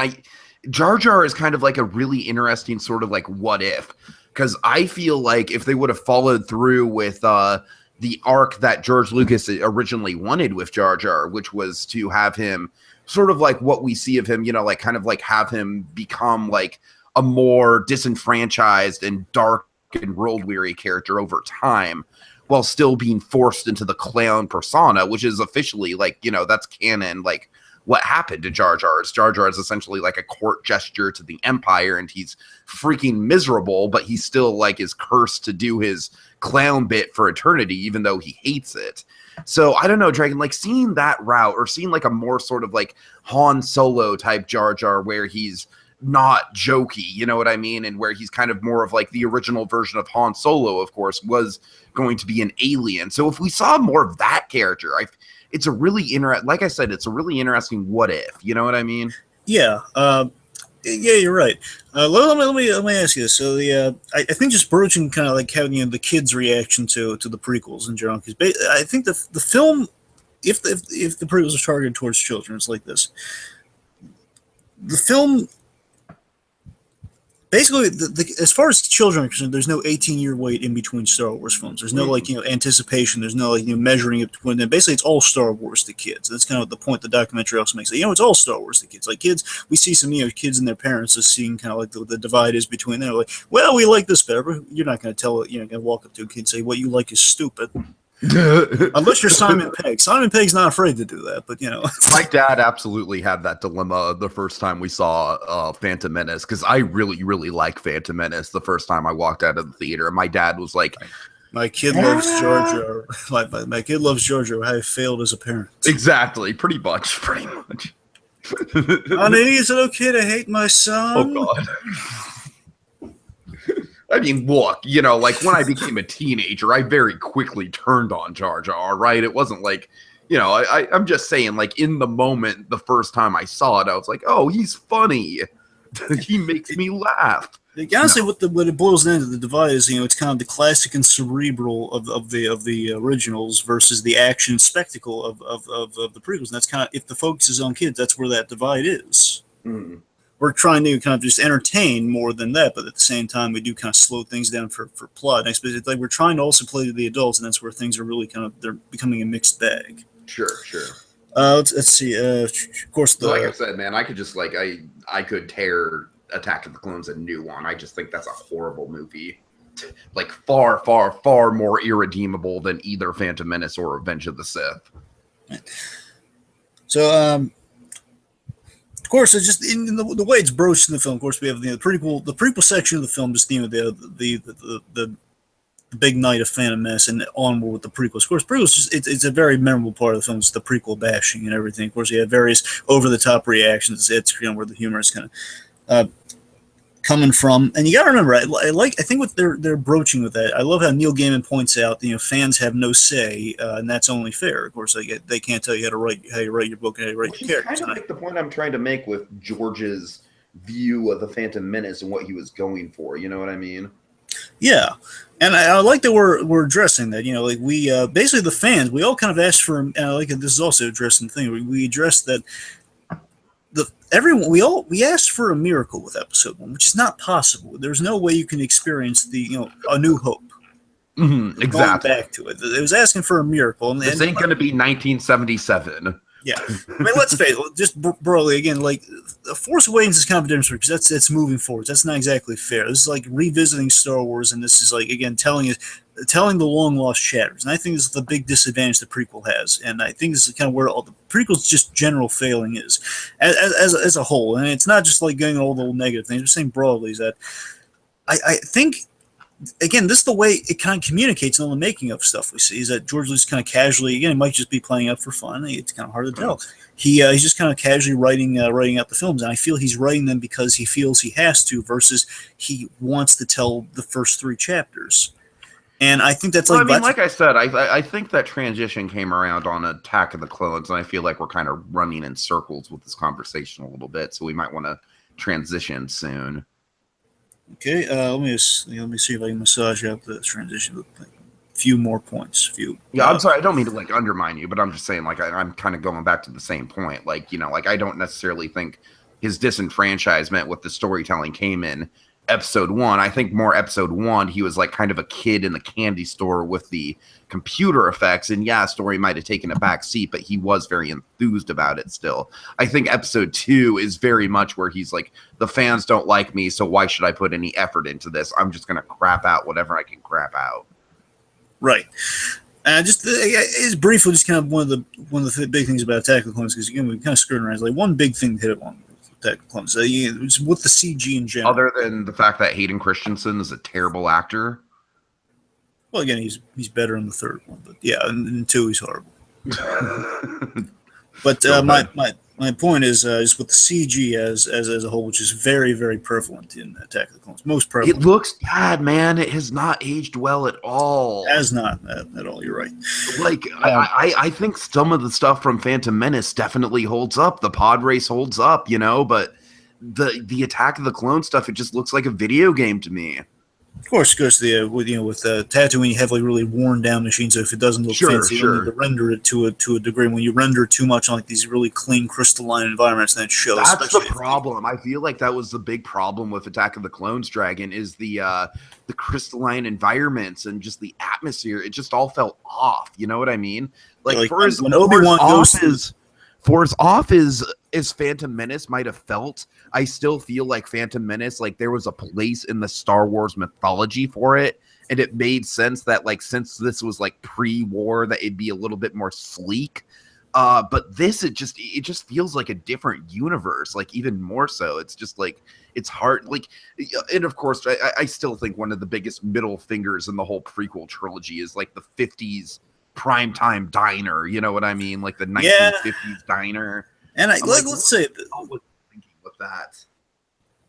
Well, what I'm kind of breaching upon here is I think the CG is kind of a symbol of Star Wars with too much control. It's like it's becoming what you're fighting against. It's becoming kind of you're the winner now, and now you're just kind of like you're basking in the spoils more than you should. Like now we don't care about our character anymore because he's basking in success. There's nothing really to root for. Now we're envious of him, and now we're envious of him. We're like. Pointless story. It's like it is a really deranged comparison. It's not deranged. It's a really strange comparison. Might as well be deranged. It's really out there. It's like in the episode of the Rugrats where Chucky becomes rich, and then everyone's Chaz and Chucky become rich, and then the rest of the Rugrats like Tommy and Stu. They really just they can't recognize their friend anymore. It's kind of that's kind of the experience where it's like, what if we follow it now. Lucas has every tool and toy in the toy box, but now where's the enjoyment? Like where's now he's kind of Superman. He has all the powers. Where's the where's the intrigue? Where's the challenge? Where's like we're rooting for this film to be complete. We're rooting for the story to pay off. We care about our characters. We don't care about our characters because it all comes too easy to them. Mm-hmm. And I guess last thing to hit on the preview is that actually Mark Hamill he is someone who does not like this film. Oh, really? Oh, wow. Okay. He revealed that this year. Revealed that basically they approached, I shouldn't say he was never on board for this one because they approached him for an interview and he declined. I'm not going to say I don't know if he politely or impolitely declined, but he declined it because he felt it just, I hope it wasn't just based on the title, but it probably was, and you can't really help that.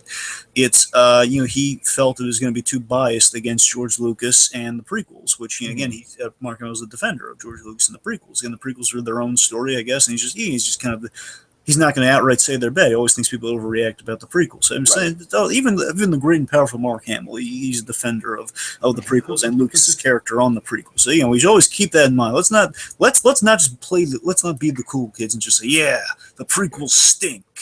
Again, Dragon, remind me, when are we supposed to be transitioning to Revenge of the Sith? Is that now or? Well, yeah, we're just in general. We're talking about all the prequels now. So it's okay. I mean, Revenge of the Sith is obviously the least flawed of the three. I still think there's some major problems with it. Yeah. Again, this is like this is the payoff to like these are again the crux of the three stories we need to tell are all in this movie essentially. Mm-hmm. I mean, I think one of the big problems I have with Revenge of the Sith, I really wish General Grievous was the villain of Episode 2 instead of Count Dooku. Yeah, I think it kind of feels pointless. Like, I wish they would have built up Grievous more. I think you're right, but even though again Count Dooku was kind of well cast and well performed when he was there. Of course, Christopher Lee. So yeah, of course he's going to give a good performance, but that doesn't mean it's a compelling character. No, you're right. I'm just saying again, it was like a good casting. It was like kind of cool to see him there.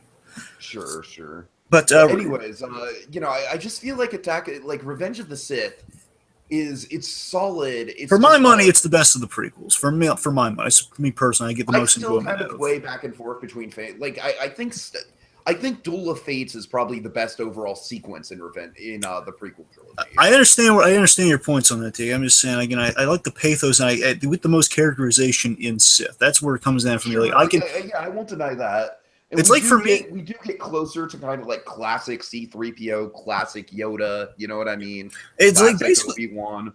Well, let me fire through a few points on Sith of why Sith, what could be improved on Sith. It's that I feel Sith is actually, I think Sith is a good movie, but we meander a little bit here and there. We kind of like the cheap scene is pure fan service and doesn't need to be there at all. I said if we edited parts out, or basically if we sped up Sith in places, because it goes on too long. The problem is the movie's too long. We extend things like the lightsaber battle in Mustafar is cool. The lightsaber battle is a big problem. That's what I'm saying. That seriously, that's a fucking video game right there. But you see what I'm saying, though. That's the key flaw of the film. Like we go on too long with these, and that the movie goes on too long in places. If you cut out or speed through parts of the movie, it's good. It's a good story. And again, it hits upon my thing with all the prequels that feels like that does have legitimately one of the best scenes in the entire saga, I think, which is the opera scene. That is a really good scene, yes. Yeah. I think that scene holds up with any of the original Star Wars stuff. Yes. And with that, it's again, this all the stuff, honestly, all the plot points in Revenge of the Sith, the large majority of the plot points, again, speed through and get rid of it. It's pretty much, I think it's all there. I think we get legitimately good stuff there because we're not really bored with any of the Senate stuff. It's like, again, it's all very plot.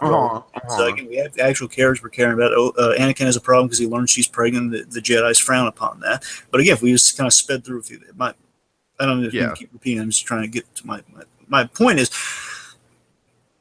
this episode 3 felt like Lucas actually sat down. He wrote the chapter of a story he wanted to tell. Like this is like, okay, this is the Dragon. I feel like a lot of people agree that episode 3 really, it kind of feels like the only one that's actually necessary. Yes, it feels like an actual Star Wars movie versus, again, the other ones, like Phantom Menace does start us off in a place where we need that for sort of, okay, Anakin started off in Luke's position. We need that part of it, yes.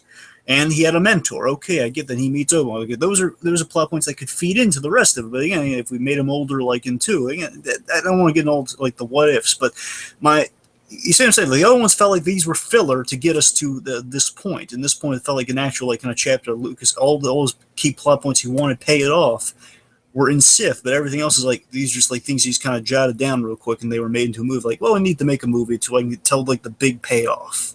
Mm. And like honestly, again, for me, the Star Wars movies I want to see honestly were 3, and then the stuff in between 3 and 4. Those are the Star Wars which we kind of got with Rogue One. We kind of got that, yeah. I've always said 3.5, which we get at the end of this movie, like 3.5 will be really great. You know, that's the movie I want. I also think the Obi-Wan movie. Come on, exactly. It's gotta happen. I've always been pitching that movie and basically doing a Shane with Obi-Wan. And of course, now with the success of Logan, I feel like it's basically like that's Hollywood's sign. Like basically, Shane meets Godfather in space, and you have the Obi-Wan. That's it. Okay, let's see. So again, let's see. I don't think there's anything else we need to cover with. I mean, I know you defend it, but I still think the no is pretty laughable. Yeah, I'll defend no. I will because. Yeah, it's all the tragedy of Vader being paid off. I think all of that stuff. I think again, if we sped through a few things. that's my main gripe of the whole movie. Again, it's good stuff. Just let's lose some of the unnecessary stuff. Let's lose the very long, slow walk when Anakin tells Mace Windu, "Hey, it's Palpatine's up to some nasty stuff. Let's just walk." Because the treadmills won't allow us to run. The Aaron Sorkin walk and talk, it is not. That's what I'm saying. Like that's the only equivalent we really had to all the slow paced senator scenes, like all the Senate scenes. Anyway, but on the whole, it's kind of where it stands. You know, of course, there's the big mind game question of if they used to relate to Lucas so we can move forward. Is that this transition to the next one? Is that with Jar Jar does represent one important symbol of the prequels. There's a question of a power of a power dominance thing. If Lucas is Jar Jar's kind of a symbol of the power Lucas is putting in front of people. Like the fans aren't crazy about the prequels yet. Jar Jar keeps showing up, and they address this in the film. It's a really cool bit where Jar Jar. To be fair, like yeah, you're right. Like Jar Jar, like he shows up and he kind of like winks to the camera, but. I mean, that's a mind game right there. It's kind of a power that could be interpreted as a power move. I don't think it's a power move, really. I think it's more just kind of like Lucas making fun of himself more than anything else. Which, again, that's the other side of the argument where we know. I don't know. Maybe this is like perhaps one of the flaws of the movie for me is that I feel like at times it is a little bit too anti-Lucas, and it is maybe a little bit kind of like conspiracy theory kind of laid in a way. Like I disagree with that because in that same section, the minute we bring that up, we have a writer from Clone Wars bring up that George Lucas does have a sense of humor about the Jar Jar stuff, which again it raises kind of that. That's what I'm saying. It's a sense of humor, Dragon. That's exactly what I'm saying. It's not an F you. I'm going to put Jar Jar in wherever I want. It's totally a sense of humor, and that's what I think that wink and nod in Attack of the Clones was. It was like, yeah, we know you don't like this character. He's here, but he's not going to do much, so don't worry. You know. Yeah, and again, if you look at kind of the strategy of Jar Jar, it's like you have this, as Tiki kind of went into, again, he starts as a light character, gets grim over the thing to reflect the end point of our three movies, which again, Jar Jar does have does kind of like that arc does happen. Yes, I mean, that justifies, I'm just saying that by doing that, you justify why Jar Jar would be integral in movies, and that's why he would be kept around, because, you know, if Lucas was trying to please fans, he'd be like, well, then I get rid of Jar Jar, which he didn't, because he had gotta be honest, Dragon, if we saw like an old Jar Jar as the sad circus performer in a new Star Wars movie, I would be down for that. Right. Anyway, but you see what I'm saying, though, right? For the love of God, yes, but for the love of God, let's transition. We've been on the prequels for like an hour. Right. I'm sorry, I don't mean to cut your point short, man. It's just like this is going to turn into a 3-hour podcast. Anyway, let's get to the. Speaking of Jar Jar, let's get to the infamy. The exhibit H. Right. And we're going to kind of just lump these two together in a way, the infamy and the hypocrisy, Dragon, if you don't mind, just for the sake of time. All right. So, of course, as you can see with the image that is presented before us, we're kind of getting into the not only just the parodies of Lucas, but also kind of the crystal skull of it all. So this is sort of the bad rep that George Lucas gets because of all the prequel stuff we went over in great detail. You know, he gets a bad rep because of the infamy of the stuff people are going crazy about in the prequels and with the alterations and everything. It's assumed that all the failings of anything not I'm looking at the image, it's not raised closer, but you know, with Crystal Skull, of course, like anything wrong with that movie, it's instantly on Lucas' head, which of course, I mean, he does bear some blame on that, but of course, Spielberg was I think in that specific instance, there's a lot of evidence to point towards George Lucas being the problem. There is. I mean, that's a bad example to go to defend George Lucas. I'm just saying. Well, I'm just showing you, like, even with the examples like that, again, it's just kind of an instant go-to of, like, you know, again, this is not helping George's case, but still, like, the bad rap is just kind of incurable at this point. Right. It's kind of like an M. Night Shyamalan in a way, although George Lucas never really had the artistic comeback that M. Night Shyamalan is experiencing, but right. You know what I mean? Like, I feel like post prequels, George Lucas was a joke, much like M. Night Shyamalan. Of course, Red Tails. People still make jokes about Red Tails, you know. And you know, here the question's kind of brought about. You know, this not being fair to Lucas, you got a question like, did all the backlash and the bruise, which I believe you brought up, is that is it discouraging Lucas venturing into other projects aside from stuff like? And I absolutely think the backlash of the prequels kind of destroyed the man in a way. I really do. I think it hurt him on a very, very deep personal level. And again, we're building sympathy for Lucas with that, and that's again just kind of tracking kind of where we're at with the guy here. And again, it's basically where kind of for a Logan comparison here. It's like his strength is poisoning him. That's kind of what's what's going on with Lucas right now. His strength of I never thought I compared Logan to Lucas, but yeah, I can see that. That would be another movie I'd love to see. Just kind of the aging George Lucas looking back on it all and going on a very very kind of Western. Another John Lee Hancock project, perhaps. I'm down for it. I don't know if anyone else is. I'm down for it. But you see what I mean, though. Seriously, though, it's like his strength is poison. Like his iconography of you created stars, you did all this stuff, and now he's like, as we see before, there are jokes made about him. There's all the South Park parodies, which are don't get me wrong, are. Well, I'm not just saying South. I'm not trying to critique South. I'm just saying generally. Let's face it. On the nose of what happens in certain episodes that Lucas sees, he's done some horrible, atrocious things to Indiana Jones. I'm not talking about the. You don't even know, Dragon. You do not even know, because I'm sure you don't have the stomach to actually watch the clips, right? Well, I'm just saying. Let's just say it's worse than it gets more graphic than you could probably even picture in your head. It's a lot worse than Indiana Jones's prostate exam, let's say. But well. If it isn't Indiana Jones, you're looking tender today, Indy. You see what I mean, though? Interpretations like that are quite, are quite unsavory, and you got to feel bad for Lucas at that point. Again, he's just become kind of this negative parody of himself. Again, where it's interesting that we go back to, Dragon. You're right. But we tie this back to an older episode of South Park. This episode was specifically kind of around the time that Spielberg actually released the special edition of E.T., and there were a lot of jokes about and the guns have been replaced by walkie-talkies. Yeah. But point being, like I said, the crux of this particular episode is the hypothetical scenario of George Lucas altering Raiders, altering the actual what he's got in his hand is supposed to be the the original negative, right, the negative, right. So I feel like this brings us kind of into the hypocrisy of it all. Of George Lucas is just a very conflicted individual, and I feel like this episode, Dragon, of course, stay away from the Indiana Jones rape episode because it gets very graphic. But I would actually recommend this episode to you, Dragon. I'm not quite sure what it's called. I can get that info for you later, but this is a very well done episode, kind of exploring the dynamic that Lucas and Spielberg have with each other. Spielberg is also a character in the episode, and it kind of shows the poisonous influence that Lucas has on Spielberg to a certain extent. But it also very much goes into the the sensitive side of Lucas and the whole this is my art and people are just criticizing me for it and tearing me apart for it, and I just want to express these movies in the way that I want to. Exactly. Again, kind of going back to the Modesto film students. Mm-hmm. And so just looking at this, just kind of branching kind of as the South Park children, as the South Park children kind of go into they're technically fourth graders. as these characters go into, I remember from just the clips based from the film that they use this.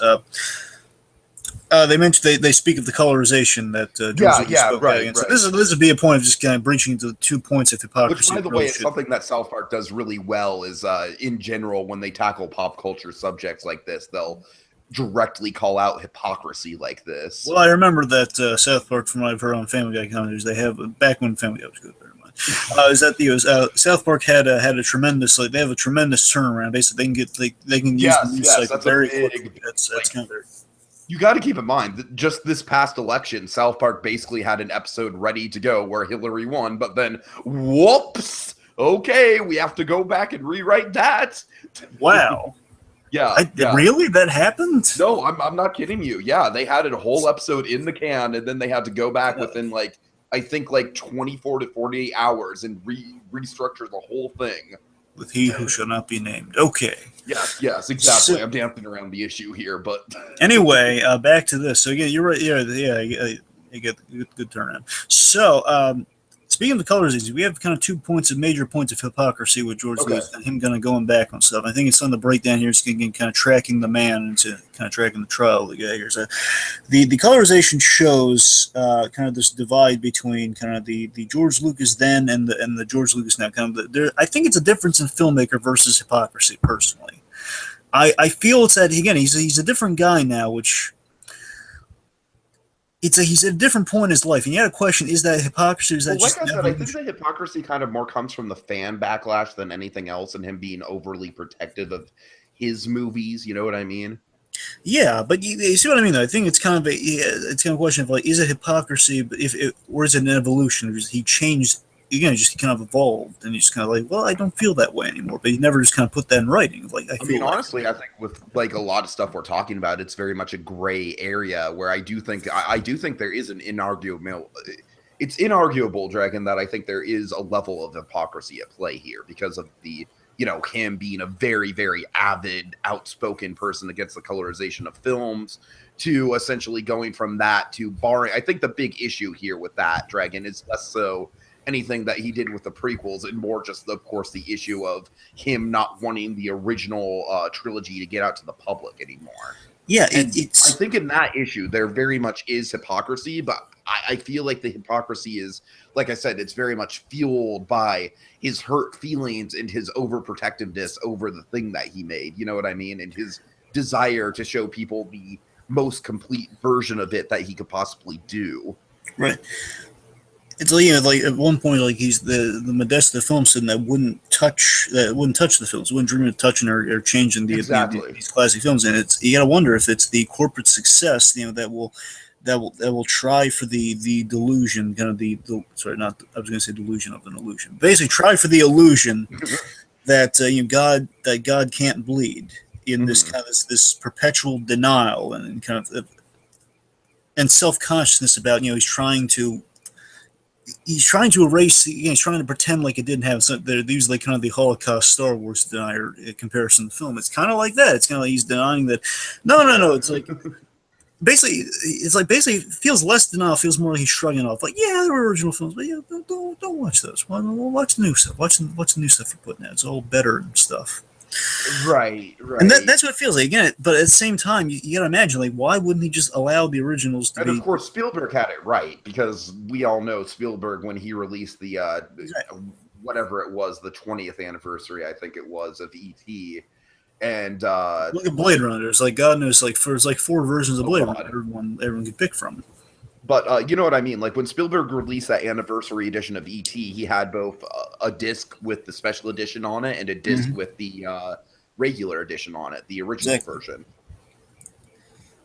Yeah, but again, it seems like it's like he's covering up either because again he's deluded, or because again he just feels so self-conscious about it. He just doesn't want to be that. He doesn't want to feel that vulnerable like he did with the prequels again. Sure. Well, I'm saying he doesn't want to. You know what I mean? It's kind of he doesn't want to feel that. You feel that vulnerable. So, any other points to hit on with that? Let me think. I have a comparison here. I have one other point to make. Comparison is that it's the way George Lucas kind of goes back, kind of like and really kind of going back on the seeming, because again, it seems very like a hypocritical kind of comment about his films, what his films versus the colorization was versus he should have the right to alter his films. Essentially, what the hypocrisy is, just to make sure we kind of state it somewhat. It's kind of like, tell me if this feels offensive or not, because I don't think it is, but I'm just trying to be blunt with it. It's like judging someone we love. It's like judging someone you love in life who has like a loved one with obsessive compulsive disorder. He can't help it, and it will never necessarily get better. I hear you. It will never get better, and at the same time, you can't fault him for it. My point is, you build sympathy for. It's like we build sympathy with George Lucas because he is in his own trapping. He's stuck. He's been sucked. Let's not forget all the positive things that this documentary brings to the forefront about like how. Just how the fan community, in spite of all the backlash, how he's still with open arms, lets people use sound, like sound effects and music and stuff like that for the fan films. With deny it that he just leaves it as a public archive. You know what I mean? Exactly, because again, he still does does love the fans, and he still is an advocate of young filmmakers. So again, he's not completely cut off to the world. And before I kind of wrap up on the point, let me also just throw in there because I didn't mention the Star Wars Holiday Special. Pretty much just lumps into the whole. It's a better example of the Star Wars denier comments. Pretty much again that to me is just kind of that's the. It's like Lucas is faced with the one fact that while the prequels are debatable, people are still debating about the prequels. We always debate about the prequels. The one thing that is not Howard the Duck more than he defends the Star Wars Holiday Special. Yeah, that's the point. Like basically, Star Wars Holiday Special is universally it's universally not good, and Lucas and it's the one thing it's eating away at Lucas, and this kind of fuels the OCD thing. It's just kind of good. This is the thing eats away at Lucas that he has no control. The one thing he has no control over because it's available. It's on people can find it on YouTube. It's the one thing he just has no way of stopping. You know, like Avi Arad can stop the Fantastic Four thing, but eventually that came out too. Right. It's like it's like he just. It's just something that he has no control over. Mm-hmm. And just overall, again, just building back to the sympathies, kind of round things out here again. Like because he is in his own trapping, it's kind of a bittersweet thing. Where he's just always perpetually trapped. He presents himself as much as George Lucas presents himself as the nice, humble filmmaker, you know, with a wealth of making of stories, which we love. He may anytime he may make a small joke or a comment purely because of the infamy or taste over like whether you like the prequels or not. There's always going to be this unfair amount of scrutiny, and you feel for the guy. Like no matter what he does, there's always going to be George Lucas said this. He was like a minor joker saying, "Oh, I like the weather today." George Lucas said this.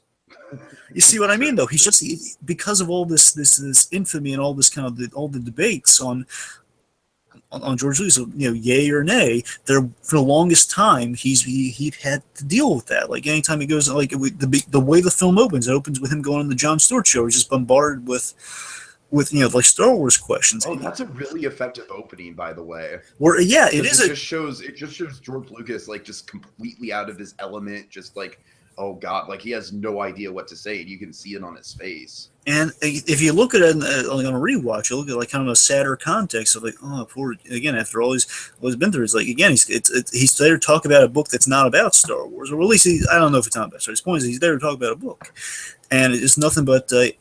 He's just completely caught off guard. And again, it's like whatever he says. It's almost like this to you. It's like whatever he says next is going to be talked about. It's going to be waited on. Like throughout the film, like he makes jokes about I'm the George with the capital G, or like the George, right. A W in the middle, basically. To have a W in mind. Again, he's making a joke, but people look at it as like, oh God, he's comparing himself to another controversial figure. That's the way you look at it. So that's like the trapping. Can't have a sense of humor, or else people just go crazy. It's like the most human filmmaker who made Star Wars, and you're rooted for the guy to get the first one completed. Now he's in a place where he's so successful and so kind of controversial at the same time. It's like he can't be humble anymore. Not humble. I mean, he can't be human anymore. The man who started off as human can no longer be human. Very much like the Darth Vader parallel. I can't wait to be human again. Sorry. Very much like the Darth Vader parallel. Again, he starts off as a human guy. Now he's more machine than man. He's more artificial than he is human. Okay. Show transition. Yes, well, it's really down. Let's bring some hope into it all. Let's get to exhibit. New hope, perhaps. Yes. This is exhibit A, B, C, D, E, F, H, I. Exhibit I. I. The eyes have it. Okay.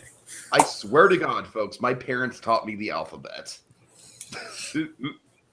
Anyways, so I don't. To tell you the truth, Greg, you should kind of take the lead on this because I'm not really sure how far you want to go between this and then the sequel. Like, I feel like the two kind of like connect to each other a lot. I think we'll start off with the Vader comparison here. Let's kind of hammer it on kind of like the Vader comparison. Just kind of like so. I think the fact is, as it's been pointed out, it's not a super clever thing to point out, but it's a very accurate thing to point out. It's a very trippy thing to point out that he did go the path of the Vader, good and humble intent.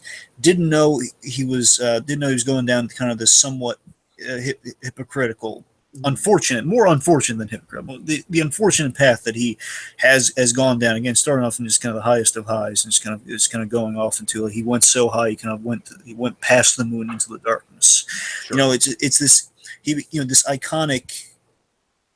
It's like, think about this. He goes down just looking at the parallel of Anakin Skywalker again. Nice kid, goes down an unfortunate path. He becomes super iconic. That being when he becomes Vader, super iconic. Everyone knows Vader.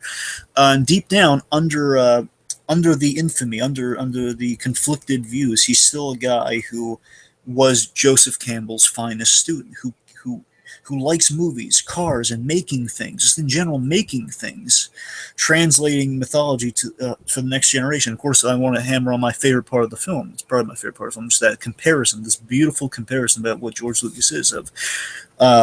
Basically, a more eloquent way of what I just kind of said there is, he's a bloated billionaire who's I'm sorry? No, I'm sorry. Go ahead. So, basically the bloated billionaire who deep down is his, basically we kind of look at him as like one of those Russian nesting dolls. Essentially, what the thing is like, he's this bloated. It's well animated. It's I'm going like to an stop. onion dragon. I have so many layers to me. Shrek's right. Oh, CGI. Why do you want such a Shrek kick lately? I don't know. Look, the onion is a good gag, okay? The onion is a very versatile gag. You can bring it up in a lot of different circumstances, all right? Yeah, anyway, so we have the bloated, ruining my quote, man. So okay, we have I'm sorry. Go the ahead.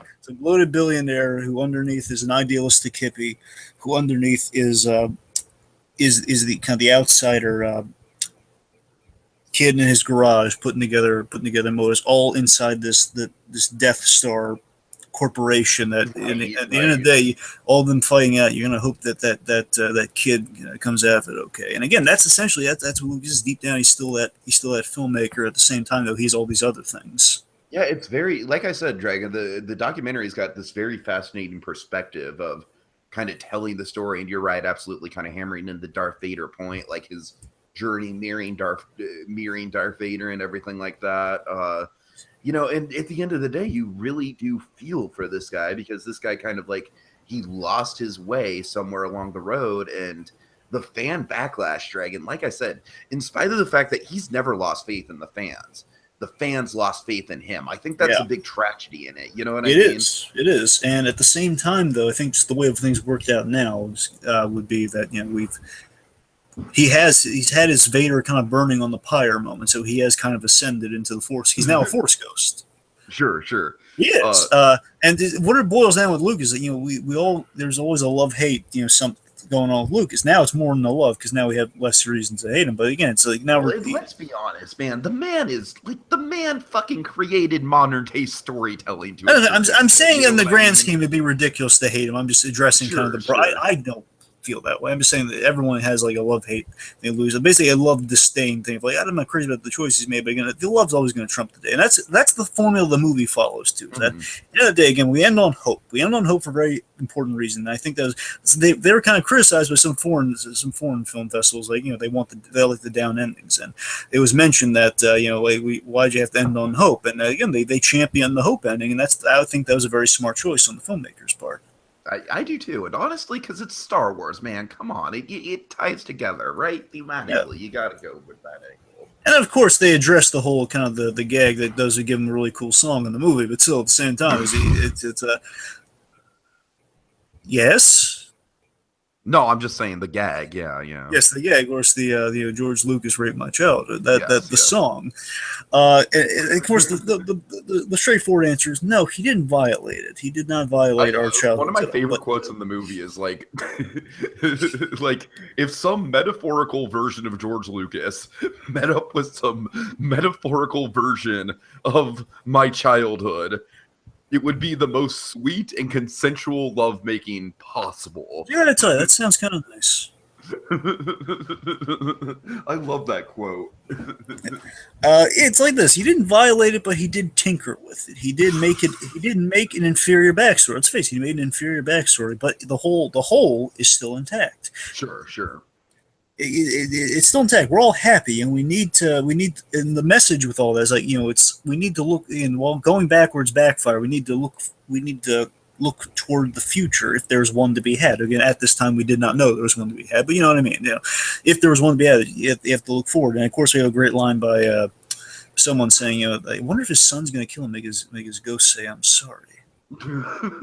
Well, you know what? It's interesting. I'll lead that with the talk of the sequel, but I do think Lucas outwardly apologizing for the prequels.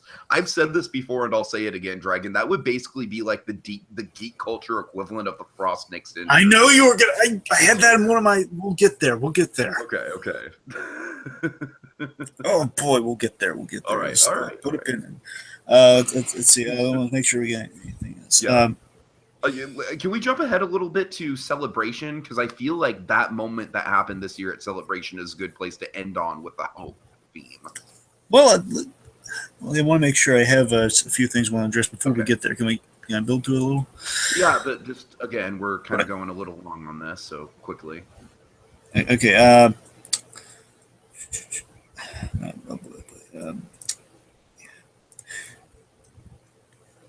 Well, I love how Coppola, the way they use French for Coppola, he was essentially Lucas's Lou Ferrigno that we had that's a perfect comparison, yeah.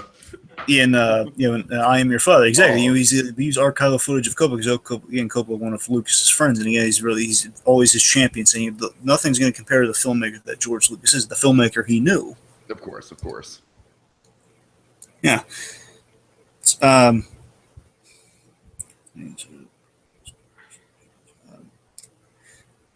Anyway, so in the end of the day, George Lucas, we love hate him when we got everyone to everyone's still talking about Star Wars, good or bad. It's kind of the message of the film in the end. So everyone, whether it's like love or hate for him or just for the descent of Star Wars, is always like the prequels and the original, or all this stuff we talk about in this documentary.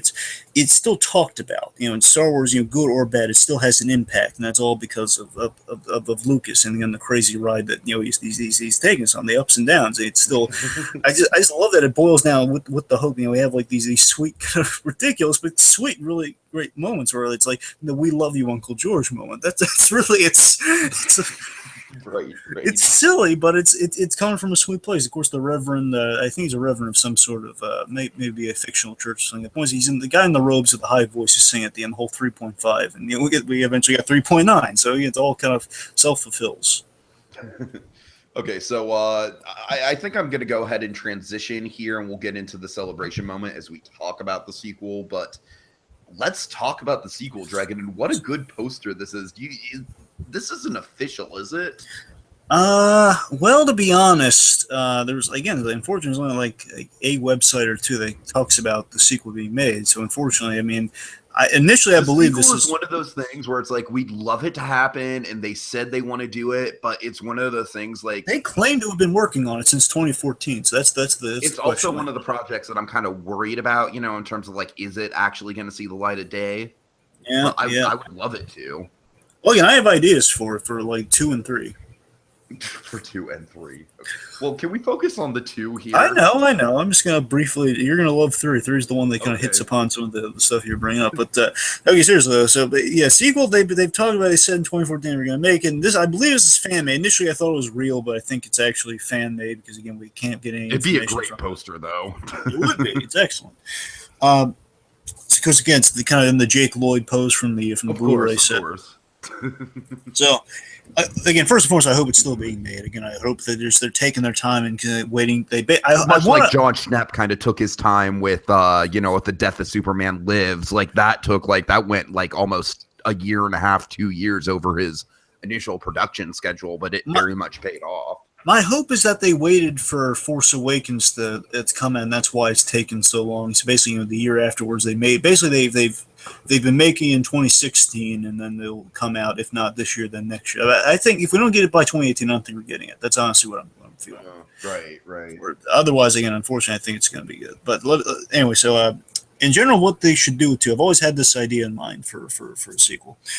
I think 2 should again. I definitely do think they should do a trilogy. They have 3 very set stories. We did the first one, and I think they should change up the style. I don't think they should just entirely go the same route of we have we don't need the films and everything. As great as that was, I don't think they need that going forward. I think we've established. I kind of agree. I think Lucas is enough of a strong character. I feel like they should do almost kind of like adapt sort of the I Am Your Father thing of like doing the artwork and kind of like the You know what I mean? Something more to that approach. I was thinking archival footage, but I think like basically in the line of Waking Sleep Beauty, we have archival footage, and we don't see the actual Lucas, but we have like all the stuff that's been recorded. Okay, right, sure. Like we don't have a frame of the actual Lucas talking, but it's like I mean of Lucas in the modern year whenever it comes out. Points we just get all the like there'd be talk of Lucas, but we wouldn't have like kind of the building up the mystique of the man. Yeah, so basically, my crux of it here is be like we have like a good dark middle chapter here. Good again, this like we have like a bittersweet quality to the film, which again is basically the premise of the film. They've said is this is all the Disney Lucas stuff. This is like Disney selling Lucasfilm, which in itself sounds like a fascinating story. Which again sounds like definitely well. I imagine a big dramatic crux of that would be like, of course, the moment that we hear about in interviews of Lucas like presenting his story ideas and Disney essentially tossing them out. And I was watching this before we went on. There actually is a very very interesting clip of Kathleen Kennedy. Basically, Lucas saying he would avail his services to Kathleen Kennedy, and of course, that's kind of a bittersweet because, of course, they don't want his services. Sure. It's basically a big kind of tragic moment for Lucas, where he's saying, "Oh yeah, I mean, I'd love to be a part of it." But of course, Lucas wanted to populate episode 7 with a bunch of teenagers, so I think it's a good thing that he didn't have his hands in it. I'm just saying that's kind of the bittersweet. It's kind of the Ed Wood quality. The guy wants to kind of tell his thing, where it's just no one really wants it. Of course. So I would feel that in this, I'm just gonna give like the 3-act breakdown again. Just the not going through like a whole premise, but yeah, go ahead. Okay, opening like first act would be like a little opening recapping the complex nature, basically recapping the first one, basically the complex nature of the relationship with Lucas and Star Wars. How there was backlash in between, Force Awakens and kind of the prequels wrapping up. Sure. Yeah, it's kind of like the ending, kind of the build. Just kind maybe of sort of like highlight Lucas sort of like in exile, like sort of like Yeah, just kind of like maybe address Star Tours a little bit because we really didn't address that too much. I'm saying it's kind of the in between stuff. Also, maybe address the bizarre like enigma that is the Clone Wars film. You mean the animated one? Yes, the animated one that inexplicably went to theaters for some weird reason. I'm not less that, but seriously, look at this though. I think you'd appreciate this. Seriously, our opening is with the opening now it reestablishes kind of the dynamic with Lucas, but it also we could introduce it with while we're kind of catching up on Lucas, we would also address the Star Tours thing, which would seed in Disney for the end. Okay, one thing you have to keep in mind with one thing you have to keep in mind with Star Tours is that what you could do is you could have the first film, the film start with Star Tours: The Adventure Continues, which is essentially like the last thing that Lucas was involved in before he officially handed the rights off to Disney. Of course, that was very much a Disney property, but that used a lot of prequel iconography and stuff like that. So, that's fair. I'm thinking like I'm saying definitely use that, but let's save that for the third act. I'm saying the first act is like think about this. First act is that shot we used earlier where it's the christening, it's the laser, it's the lightsaber cutting the ribbon. It just kind of seeds it in there. Okay, Disney's kind of a presence in Lucas' life, and we just kind of recapture the crux of the film without the little fan film edits here and there. Middle big center of the film is Lucas making the realization that making the decision to sell Star Wars after like the backlash of Act 1. Act 3 is the kind of the regret and fear over the future. It could either go one of two ways: either the regret and fear over the future of Star Wars, and with kind of a bittersweet yet hopeful note, with again the Star Tours ending, perhaps of the last thing he worked on. With that, or again, you could depending how much they've shot. That's the thing. That's the question. Like if Force Awakens would factor into it or not. Again, the third act could also could be Lucas addressing his views on Force Awakens, like all that controversy of what his take on Force Awakens would be, the Kathleen Kennedy thing I brought up. So again, that to me is a sequel. And third one again is barely concept, but it's basically this. I'm curious. So again, 2 is kind of our dark, bittersweet one of like you're really feeling for Lucas. Again, kind of the man who built all this. He's giving it away because of and the fans factored into that decision a great deal. But again, maybe there's a story we don't know that could be explored upon. Again, that's a story that really is worth telling. So this one would be kind of the ultimate payoff to all of these films. Sure. So we return. We actually meet George Lucas. For the premise of the film is we actually have an actual interview with George Lucas after episode 9 is this comes basically going to be the Frost Nixon? This is the Frost Nixon. Yes, Okay. it's okay. broadly. This would be Dragon, but yeah. This would be after episode 9 comes out. This would be after episode 9 comes out. After episode 9. Okay, I like it. I like that timeline. Okay. This is after episode 9, and presumably again Lucas. Again, as we saw, we're on good terms. Either Yen 2 with like that the celebration thing, or again maybe we start off with celebration to establish what terms we're on here. The point is, the Act 1 kind of builds that one second. Builds. Maybe it builds the plan for kind of builds the plan for the George Lucas interview. Sure. Act 2 is Act 2 would be the reaction to the new trilogy versus the original trilogy. Seeing like maybe again now all 3 films are just kind of measuring kind of like the new work versus kind of what George Lucas kind of and everyone did with it. Just kind of look again kind of past and present. So we're again building to the interview. We haven't seen them yet. We're all building to it. Mm-hmm. And then right. Then Act 3 would probably be of course build to the actual interview him, and I would imagine like it would be kind of a it would probably be kind of like the best description I have would be like a positive kind of like post-divorce vibe of like, well, I separated myself from it. I'm imagining it'd be like kind of like end on a good note with Lucas. Sure. Okay, is that it? Yeah, you just end on like kind of what a ride George Lucas made happen with all this, and that'd be kind of like the fun scene of like like maybe have George Lucas address the filmmaker of like, oh, you took some shots at me, but it's all in good fun, that sort of thing. So Dragon, that's some really good ideas there. Definitely, like I said, I'm crossing my fingers that the actual film even gets made. But the one thing that I have to add to that, Dragon, because you very eloquently laid out a lot of good ideas there, but I definitely think that the end of the second film that we kind of teased at in Celebration, where Hayden Christensen and George Lucas are welcomed on stage and just do a standing ovation and open arms and just like, yes, you are as much of a part of Star Wars as anything else.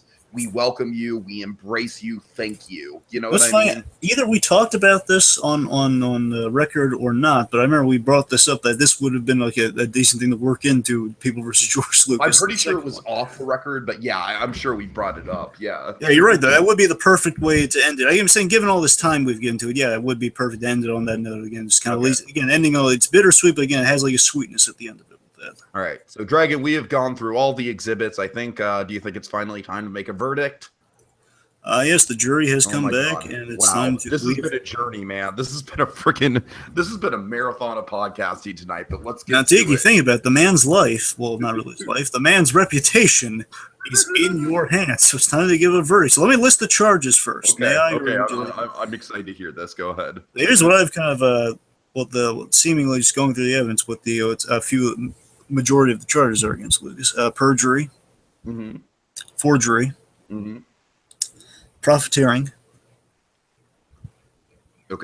false advertising, oh God, neglect, oh, man. And overall war crimes. War crimes? Oh Jesus!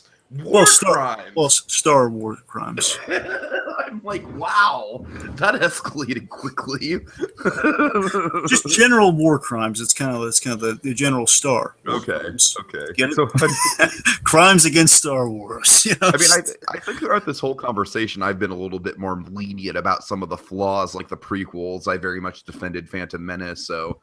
I know I'm going to be the easy jury member, Dragon. It's it's late, so I'm just going to say he's not guilty. I think the People versus George Lucas does a great job. It kind of is our final thoughts here, mixed in with our verdict.